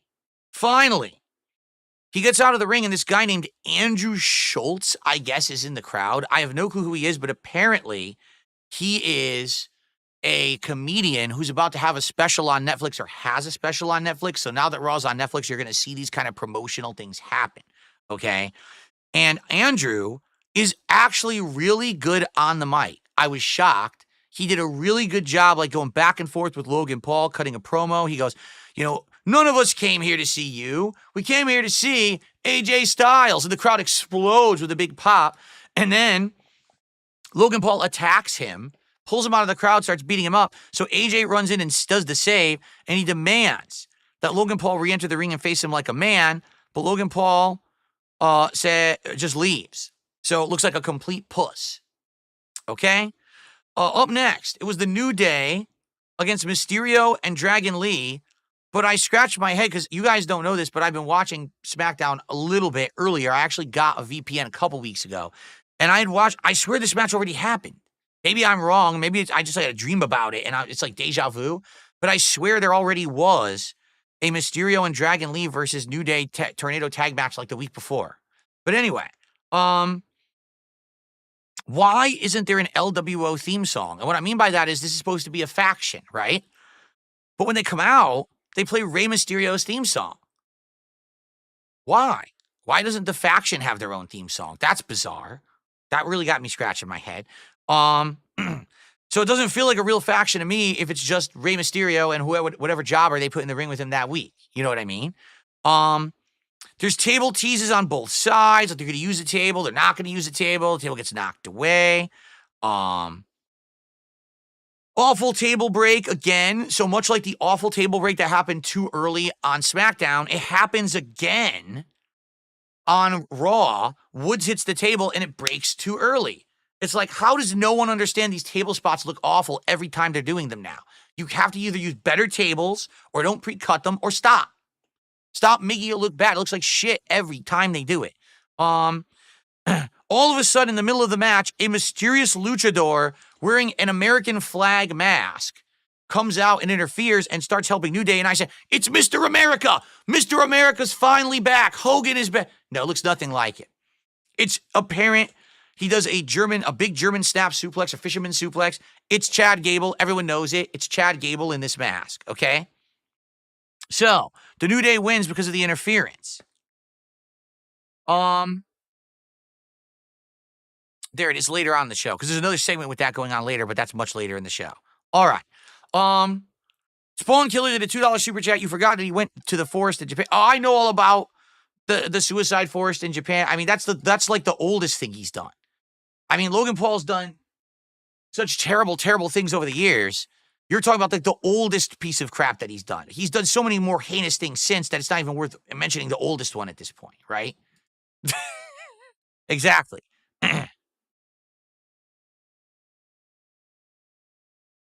Okay.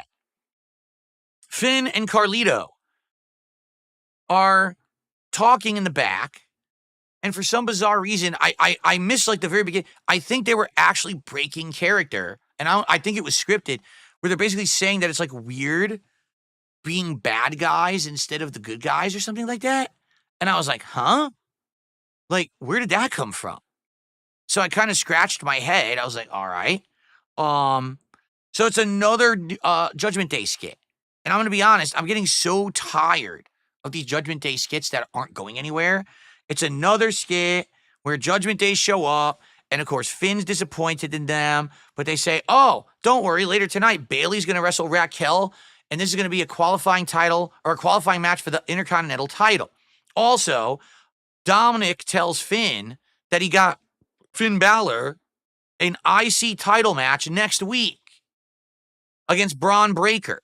And so Finn gives him a big hug. Go make it official, Finn. Go talk to Adam Pearce, okay? I thought this was leading up to some, like, joke where he'd go into the office and Adam Pearce would be like, what are you talking about? I never made that match. Why are you here and bothering me? It was like some kind of a punking or pranking. And when Finn came back, maybe they would finally jump him and say, you're out of the Judgment Day. But no, that's it. We never hear about it all night. So they're still dragging this plot line on. We all know there's going to be a payoff. This has been going on for like 2 months. I hope that it pays off soon because I'm getting really boring. Okay? Okay. Cody Rhodes. Another big promo. He comes out and he says, I came here. The Garden is the cathedral and center of the pro wrestling universe. So, of course, John Cena is also not here tonight. So he wasn't on SmackDown. He's not on Raw. The biggest thing that happened in wrestling was his heel turn at the Chamber, and he's not on these shows, okay? What a shock, but he will be in Brussels next week for the European tour leading up to WrestleMania. So as I had surmised by watching SmackDown, it sounds like they're saving up the big appearances for these guys for the European tour, and the European tour is going to get this big boost of like attention, so that's kind of cool. So there's actually interesting, out of nowhere, we start hearing chants from the crowd. Let's go Cena, Cena sucks. Let's go Cena, Cena sucks. And it's like, that's interesting. When was the last time that we actually heard the Let's go Cena, Cena sucks chants? A long time, right? I mean, back in the day, about the time when I was watching, the CM Punk era, it was very prominent that would happen. But now, in the modern era, right, it's been very interesting to see how this has panned out, to see that Cena was so beloved. The whole turn of the crowd to him again. They were all for him, then they were all against him. Now they're for him again. But now that he did the heel turn, now the crowd is torn and doesn't know what to do. It just proves that all along, they should have turned him heel. They waited too damn long. So stupid that they took so long. Okay? Now. Oh, yeah. At one point, Cody says, "God damn moron." And they bleeped it. God damn is like a horrendous swear now. It's wrong. It was so bizarre. They bleeped it. And I was like, why would you bleep God damn of all the words? It was just, I didn't get that at all. So basically he says, 17 is Cena's delusion. He will never get 17 title reigns. I will beat my hero John Cena in his last chance at WrestleMania because John, unlike back in the day when you were the captain of the locker room and I was the upstart, the tables have turned and I'm the captain now. I would argue this promo was better than the one on Smackdown. I think they wanted to get Cody on both shows this week, and it worked. And I think that the second promo was actually good. I enjoyed that. I just hope that Cody will actually get something to do, that he won't be just blabbing constantly. All right? Also, they highlighted a whole bunch of influencers, celebrities, and a bunch of assholes I didn't care about, so I completely ignored it and skipped right through it. And then we got to the Intercontinental title match between Raquel and Bayley. Now, before we talk about that, guys, roughly half an hour left on the show. I've got about 6 to 7 segments to get through, and that's going to be the end of the show, okay? So, we are currently at $232 of support. If we get 68 more, we hit an actual milestone of support that I have gotten for doing Smart Guys, topping anything I ever made doing this with PPP, and I'll open another pack of cards, and we hit another goal. So if you're really liking this show, you like that I did it solo, you like that things have changed, and you think it's for the better, please support the show tonight. Let's hit that final milestone goal of 300. Let's prove a point that you can make meaningful content that doesn't have to be focused around crappy drama, and you can actually enjoy yourself and be successful. Shall we? Let's do it. Okay? So let's get some subs over on Kick, of which we only have like 2 or 3 tonight. Let's get some super chats. Let's get some tips. We don't have any members. 0 new members tonight. Let's get a few new members by the end of the show. Shall we? And thank you to those who have already supported. I very, very much appreciate you. Let's make it happen tonight. Let's hit a new milestone. All right? Thank you. Mortal Valor, thanks. He says, I just want to let you know your playthroughs are the best and I love your content. Thank you. Okay. Very nice.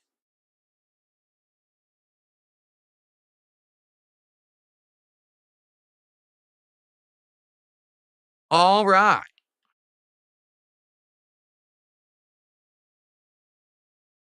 Let's continue. So Raquel Rodriguez against Bayley for the Intercontinental title opportunity. The winner will take on Lyra Valkyria. I don't know if it's next week, but it'll happen. Okay. Oh, hold on. Doc Bups his Bonce Rons. What in the holy hell does that mean? I have no idea. Just gifted 5 subs to the Kid community. Thank you. Doc Bups his Bonce Rons. What a name. Let's get that up on the leaderboard because that is the biggest sub support we've had tonight. I don't know if I spelled that right, but I tried.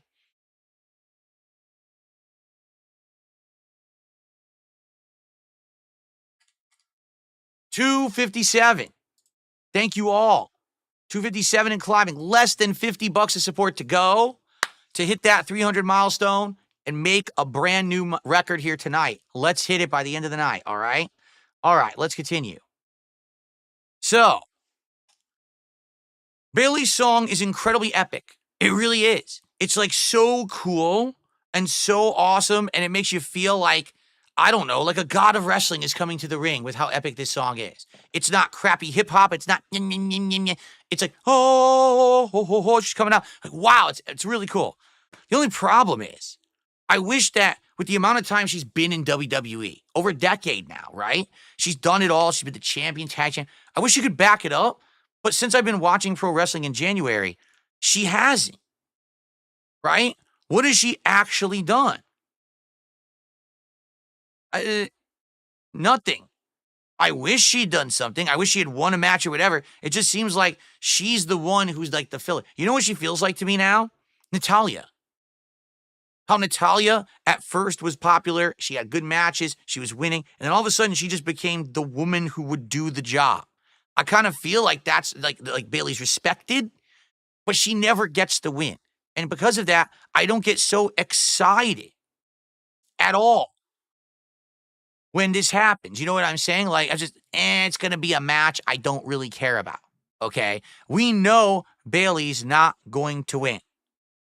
I know she's not. She hasn't won anything. I don't expect her to win this match. Okay? Okay. By the way, you didn't have to hide that, Alex from Phoenix. I'm actually going to address that. I'm going to unhide that. I will address that later. Don't worry about that. Okay? I'm going to shout it out and I'll address it directly. So I unremoved Rhea's Creamery. Okay? All right. So Raquel dominates in the early match. Then there's some distractions and some interference from the Judgment Day. What a shocking twist there, right? Bayley comes back and then elbows from the top rope, which is one of her finishers. But Raquel kicks out. More interference. Raquel slams Bayley into the table and wins the match. And I said, man, Bayley sucks. Because again, it's not that she didn't put on a good match, but she just never has a chance of winning, so no one cares. I mean, it's Bayley with no allies, no one to back her up, no one to help her against all of Judgment Day. Of course she's going to lose. Right? Chad Gable is being interviewed by Kathy. Is it Kathy Kelly, I think?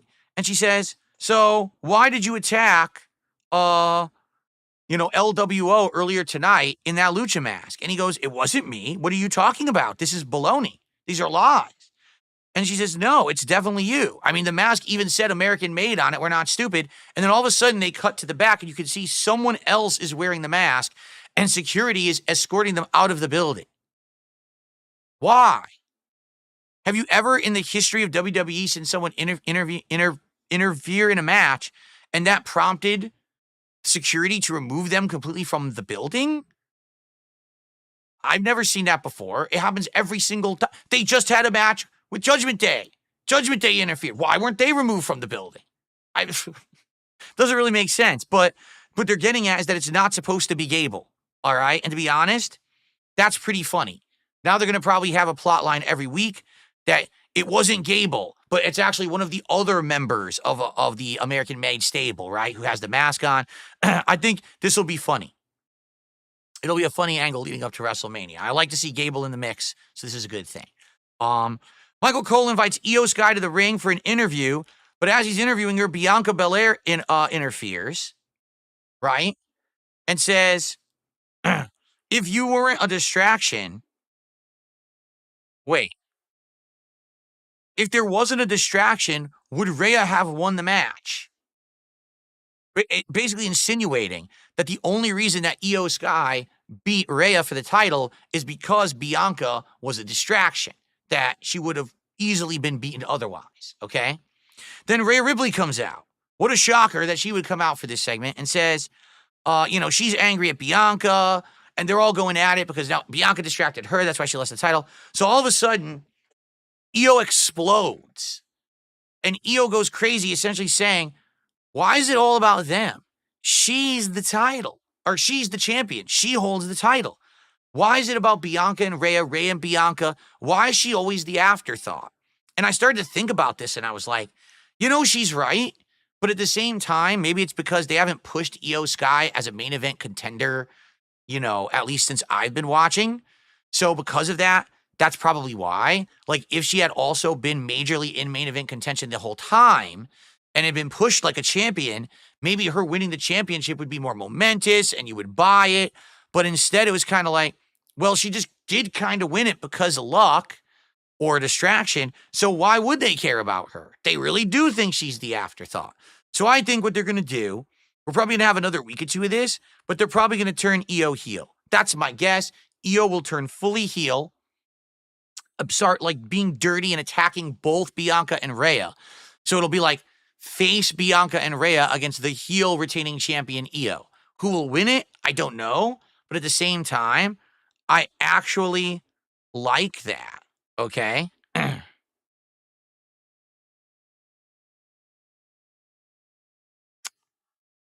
Okay. There you go. All right, next week, Cody and Cena will both be in Brussels. Penta will be wrestling Ludwig Kaiser again. I guess they really aren't going to do anything with Penta. They're literally just going to bury this guy over and over at this point. Pathetic, right? Jay will be wrestling Austin Theory in a singles match after already, the Waller thing. So I guess they're just going to continue him with crappy jobber matches every week for no reason. Dakota Kai will be wrestling Ivy Nile. I don't really care about that. And Braun Breaker will be facing Finn Balor for the IC title. So honestly, I mean, yeah, there might be a Cody and Cena encounter, which will be cool. But outside of that, I mean, the Braun Breaker versus Finn for the IC title, which should be good. But I just don't see anything much going on unless things that aren't scheduled happen. Yeah, it'll be cool to be in Brussels and be a European tour, but it just makes me kind of scratch my head. All right. All right. We got a couple more shout outs to do. Let's do them. So Rias Gremery had done a $2 super chat, says, I'm sorry you lost your only friend. I didn't lose my only friend. I'm married. My wife is my best friend. Do you get that? I want to spend as much possible time for the rest of my life with my wife. That's why I married her. I'm not some lonely dude who lives alone like a hermit out by himself, and the only interaction I get with humans is over the internet. I know someone else who that's true for, and it ain't me. I'm happily married, so you don't have to worry about me. I'm good. All right? No worries there, but thank you for the $2 super chat. Okay. I received a $10 super chat from Alex from Phoenix. I'd like to see another card unwrapping tonight, so let's meet the goal, guys. Let's go. Thank you, Alex from Phoenix. Yeah, sure would be good to have that be our finale of the show. And now we're up to 269. Excellent. Also, I received a $10 tip. That's anonymous. That's it. $10 tip. Thank you, whoever that was. There's no message attached to that one whatsoever. Thank you so much for that.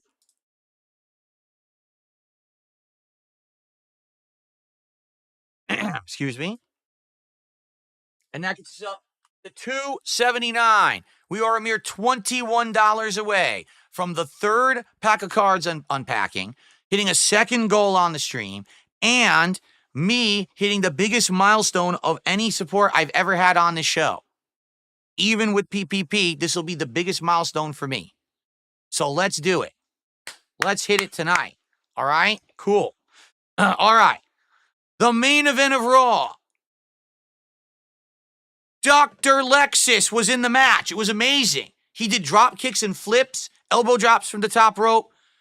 No, Dr. Lexus actually just gifted 5 subs on Kick.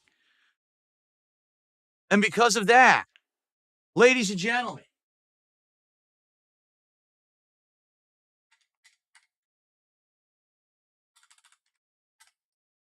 it is absolutely, positively, 100% official. Today, we have hit the goal twice. We have put fire on the stream. I am red hot popular tonight. Doing it, crushing it, hitting all the goals. But what I actually meant to click was this. We hit the goal a second time. The taxes are paid. The coffers are filled. We've done it. A new milestone of support has been hit. Anything else I get tonight literally adds to the milestone of support because I've never done this well on Smart Guys before. What will be the final tally at the end? I wonder. But thank you, Dr. Lexus. That means, ladies and gentlemen, it is time for a third unpacking. Let's do it. A third pack unpacking. Sorry that it's not focused. It'll be focused in a second. Let me open it. I'll show you up close. There you go. Topps Chrome. Third pack of the night. Very nice. Here we go.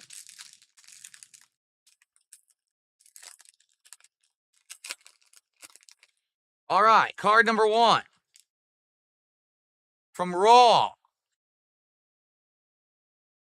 Alexa Bliss. But what version of Alexa Bliss will this be? Let's find out. It is the classic Alexa Bliss. Right? It is not, it's the old Twisted Bliss. Remember that? It is not the doll house, Bray Wyatt's version, the 6 version. This is actual real Alexa Bliss. So there you go. Standard card, by the way. Nothing special there. Okay. So Shinsuke's still the best card we have so far. Put him to the side here. All right. Number 2. From oops, knocked that one over. From Smackdown. Ooh. What the hell does that say? Shotzi. Oh, she's still there, Shotzi. See, she used to be called Shotzi Blackheart in NXT, but then they just shortened it to Shotzi, which I think sucks. I think Blackheart sounded better, right? So Shotzi Blackheart. What the fuck? That's what she looks like now? That's very different from her old character. She used to come out on the tank with the dyed hair. I don't know what happened to her. Yikes. It looks like she got hit by a car, or, wandered out of an insane asylum or stuck her finger in an electric socket. She is pretty rough right there. But it looks like what's one of the holographics. It is the holographic variant, as you can see. It's not to see at the top of the card. It has like the cracks. So it is a holographic version. It's not a standard version of the car. Okay? That's a weird one. All right? She hasn't been seen in months, I'm being told. Wow. Okay. Card number 3. So what does this say? Tag NCR? NCR? What's that? Is it a tag team? Tyler Bate and Pete Dunne apparently had a tag team called NCR. They did? I guess I missed it. Tyler Bate at one point was the face of the WWE UK division. And Pete Dunne, the Bruiserweight, also at one point was the face of both NXT and WWE UK.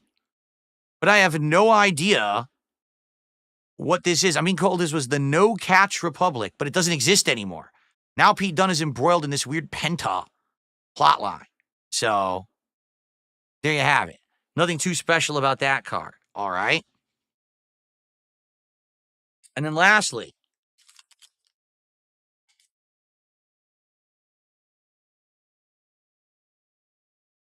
Adam Pearce got a card. He's the GM. They gave Adam Pearce a freaking card.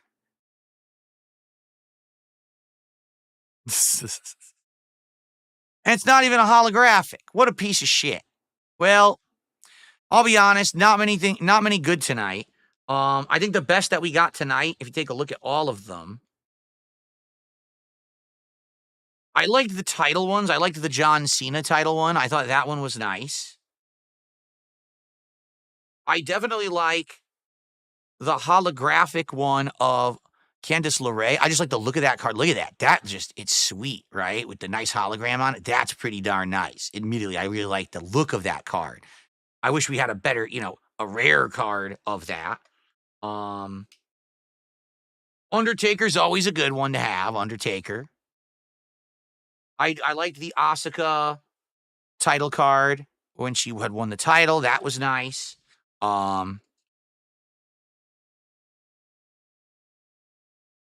This is weird to have it as a holographic. Rich Holland, who I can't believe is still employed.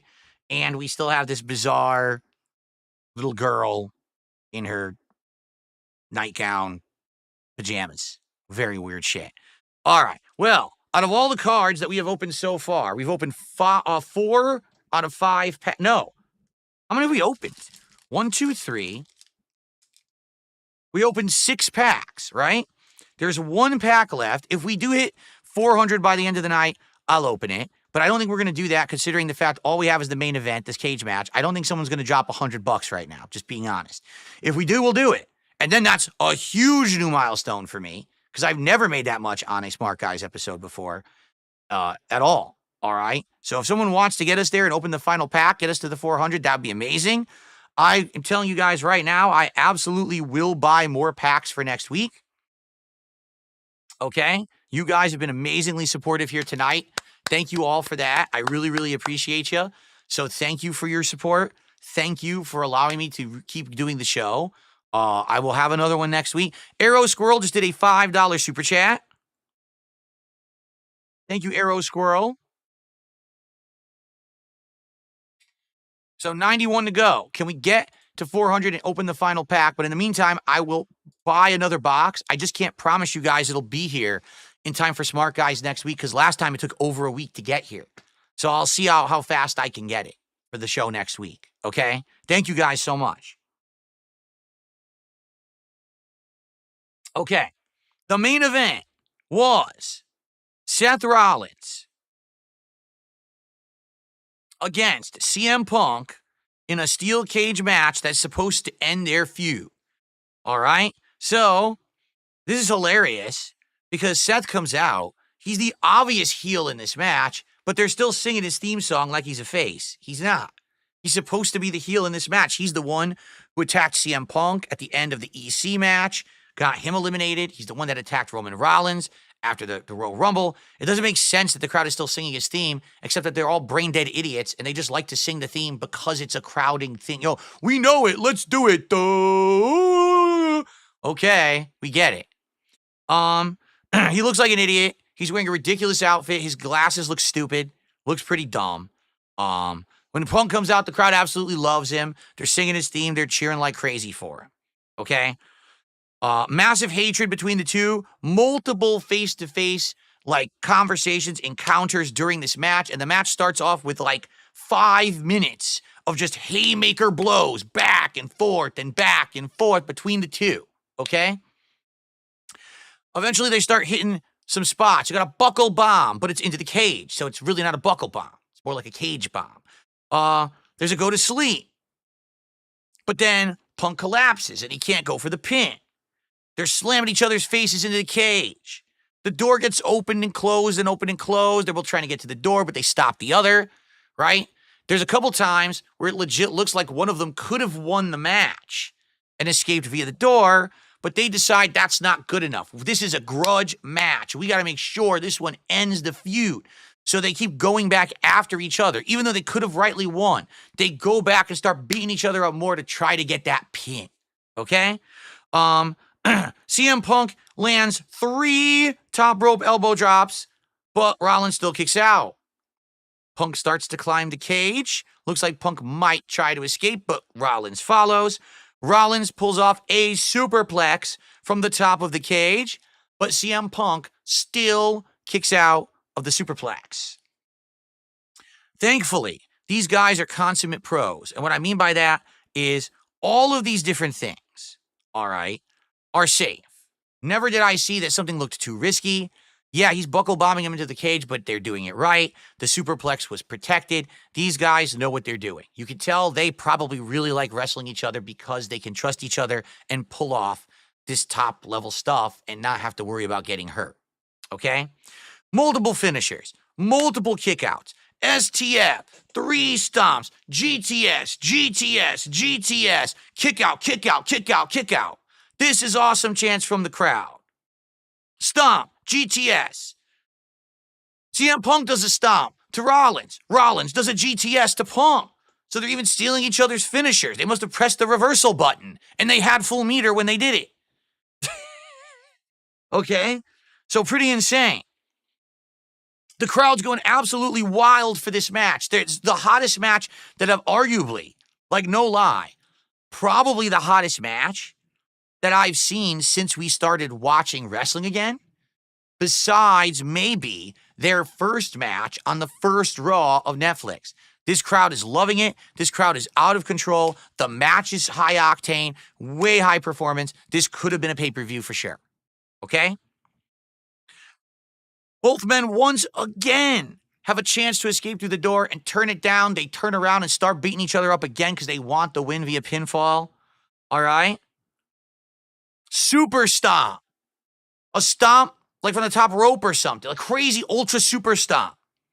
The crowd goes nuts. All right? It looks like Seth is about to win, but the door opens and all of a sudden the crowd goes crazy. What is going on? Well, Roman Reigns grabs the leg of Seth and pulls him out of the ring onto the floor. So Seth wins. Sucks. He didn't actually do it himself, but Roman Reigns pulled Seth out and Seth wins the match. Okay? But then Roman Reigns proceeds to to beat the living tar out of Seth Rollins. There's a spear, all right? And then his shirt now doesn't say OTC anymore.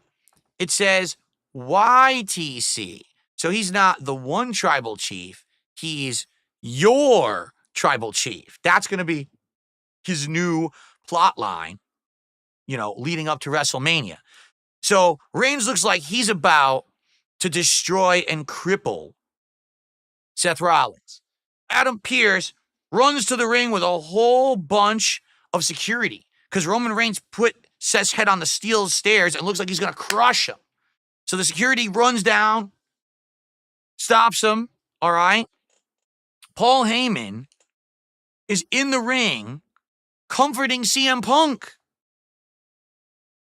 And Roman Reigns turns to him and gives him this look like, what are you doing? You're supposed to be my mystical man, truth, whatever he is, a truth talker, whatever he's supposed to be. I don't know what the name of it was, but it was during that whole bloodline plot line, right? He was supposed to be his right-hand man, his consigliere, or whatever you want to call it, right? So he's looking at him like, what in the hell are you doing? Why are you consoling CM Punk in there? They called him the wise man? Okay, I didn't even know that. He was called the wise man. All right. And immediately, he throws Heyman into the cage, and then he spears CM Punk too. So Roman Reigns beat the living crap out of Seth. He pulls pulls Heyman aside, spears CM Punk. So basically, Roman Reigns likes no one at all. And then all of a sudden, completely out of nowhere, out of left field, one of the announcers says, and Heyman still owes Punk a favor. And I'm like, okay, I don't know that because I didn't see it. But obviously I've been told it, that the plot line is that I guess months ago at Survivor Series, that Punk did Heyman a favor somehow. So now they're setting this up that at WrestleMania, it's probably going to be a triple threat between Seth Rollins, CM Punk, and Roman Reigns. And basically, Reigns might be about to win, and then Heyman will turn on Reigns, and CM Punk will win. But I do have to say this. As much as I like the match, as much as I like the plot, as much as I think the wrestling will be great, what are the stakes? There's no title involved. The titles are now between Jey Uso and Gunther, and Cody Rhodes and John Cena. And because of that, who cares who wins? No, seriously. I get it. I like the match. 3 main eventers. But you could have had one of them win the Rumble. You could have had one of them win the Elimination Chamber. Because you kept letting them lose, there's no stakes to the match. It'll be a good match, but will I really care who wins? No. No matter who wins, nothing changes. It sucks because I like these guys. I think that they should be main eventing, but it doesn't matter. They're literally in a filler match. But they won't act like it. They're going to say, oh, this has been the build-up for years, right? Seth versus CM Punk versus Roman Reigns. Who is the true big dog of the WWE? The answer, none of the above, because neither of them will be the champion after WrestleMania ends. So I don't get it. I feel like these guys should have been wrestling for the title. Then I would care. But it makes me really hard, or it makes it really hard to get invested. It doesn't make me really hard. Little slip of the tongue. Sorry about that. It makes it hard to get invested in a match when the titles are in other matches that are unrelated, and particularly when the Jey Uso match is so stupid. Okay? They could have easily had the world title involved in this somehow, and they decided not to because they want to push Jey Uso, and I just don't get it. Okay? Being honest. So, Monday Night Raw was actually good. And if you want my opinion, I'm getting excited because I feel like this build-up, all right, that's going to happen leading up to WrestleMania, all right, this build-up of European locations, right, special matches, hype, and all these plot lines coming to culmination, the fact that they're doing a European tour, All right. It's going to be exciting. Really, it's going to be very exciting. I want to see this European tour. I want to see these different arenas, these hot crowds. European crowds are very hot. They get so excited. So this whole lead up for the next month is going to be very, very exciting, I feel. So I don't know how you guys feel right now. I'm pumped. But here's the thing. I have the ability to pretty much watch any wrestling I want now because I have a VPN. That means I can watch NXT, Raw, Smackdown, AEW, whatever. I'm down for whatever, but I need to know what you guys want to see me watch. Next week, I would assume you guys want me to watch SmackDown and Raw again because these are the European shows that are probably going to be very exciting. I heard that there was an AEW pay-per-view last week that I missed, and it was very gory, but I didn't get to see it. I don't think it makes sense to watch it this late. Doesn't make, maybe if there's something going on near WrestleMania, I could jump into that. Maybe there will be something exciting that'll happen via NXT right before WrestleMania. But for now, I think for next week, unless you guys disagree, I think I should focus on Raw and SmackDown and see how it goes, okay? So first off, I'd like to say thank you guys for a great night. Thank you for your support. Thank you for your attendance. Thank you for your engagement. I hope that you enjoyed the fact that because we didn't have crappy filler wasting time, we actually got to cover not only all of the wrestling in detail, but we also had fun actually really looking at the cards that we unpacked and that we actually got to shout out all of the contributions fairly. We didn't rush through any. We didn't skip any, right? Now, absolute last chance if someone wants to contribute and support the show and get us to the 400, in which case we'll unpack the final pack. But even if we don't, this is actually legitimately the most profitable show I've ever done as Smark Guys because I don't have to share this. It's all going to go to me because I did the whole thing from top to bottom. And it's a fair split because, hate to say it, I pay a ton of taxes on this bullshit. When I'm just splitting it down the middle and sending it over, I owe you half, I lose out, okay? So legit, no lie, this actually has been the best profits I've ever done on a show. And it's just the same show, only I got to actually do all wrestling and no drama, which I loved. This is what I like to do. Meaningful, themed content that speaks to an audience that people love and engage with. That's what I like to do. I didn't have to do any kind of crap. I didn't have to hurt anyone. You see what I'm saying? None of it. None of it at all. And it's great. It makes me feel good. It does. All right? So thank you all for that. Now, last chance if anyone has anything to say or contribute, because I do have to sign off within the next couple of minutes, but I'm just curious, what did you guys think? How did the show go? Any suggestions? Like I said, behind the scenes, I'll start talking to a few people about the possibility of doing some testing for co-hosts and the like and see how it goes. I'm curious, who will work, because I got to vet some people too. I'm not just going to, let's just try anyone. No, I'm going to start vetting some people, see who's interested, see who's interesting. Again, if there's people who have done stuff like this already and they have a history and I could watch them on another show and see how they do. You know what I mean? So we'll see. All right? Let's see what happens. I'm not saying that we're going to have a co-host at all. I'm just saying I'm going to give it a serious consideration. Fair enough? Okay. Gunsfelder says, can we display the best cards behind you? Well, the best card is this one right here, the Nakamura card. It's the only one that's numbered. So it's the rarest card out of the bunch. 22 out of 150 in the world that exists. So perhaps we could bring this card. I mean, I still have the cards here, so I'm going to have them next to me for the show regardless. I mean, we could do something like this, I guess. But I don't really think you can see it. I don't know how effective that is, Okay. All right. Some people are saying to get Ralph on. Others are saying do not get Ethan Ralph on no matter what. So there is definitely a split of opinion on that man. Some people think it would be a laugh riot, and others think it would absolutely suck ass. So there you go. Shin Black says it would be interesting if you could rotate candidates for co-host before you decide on anyone. If I even decide on anyone, we'll see. Again, I want to see over the next week what happens. I'll talk to some people, see how it goes. I'm not guaranteeing that I'm going to have anyone on, but I'm going to consider it. Okay?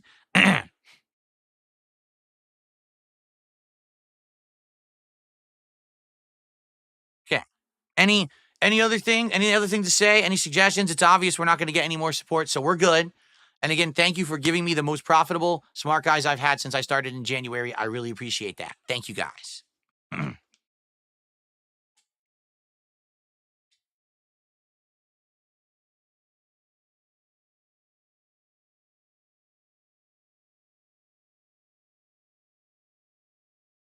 That's it. Okay. Someone said thank you. All right, you're welcome. All right, but here's the deal. My nose is itching. Next week, we are going to do this on Thursday night again. And I know some of you might be upset by that. Oh, it's Thursday night, but it was due Tuesday nights. Next week, I got to take a couple nights off. All right, I do. I have to take probably Tuesday and Wednesday night off. So I'd much rather just say, let's do this Thursday night next week, same time, same place, rather than say, hey, let's do it Tuesday, but then I end up having to bump it and stuff. All right. So Thursday night, which would be the 20th of March, will be the next episode of Smart Guys here on DSPReacts and over on the Kick channel, DSP Gaming Real. Okay? Thank you to everyone who moderated. Thanks to everyone who engaged and supported. I hope that you've enjoyed. I hope you have a safe week and be back here next week for Smark Guy. It's going to be a good one with the road to WrestleMania directly ahead of us. All right, everyone.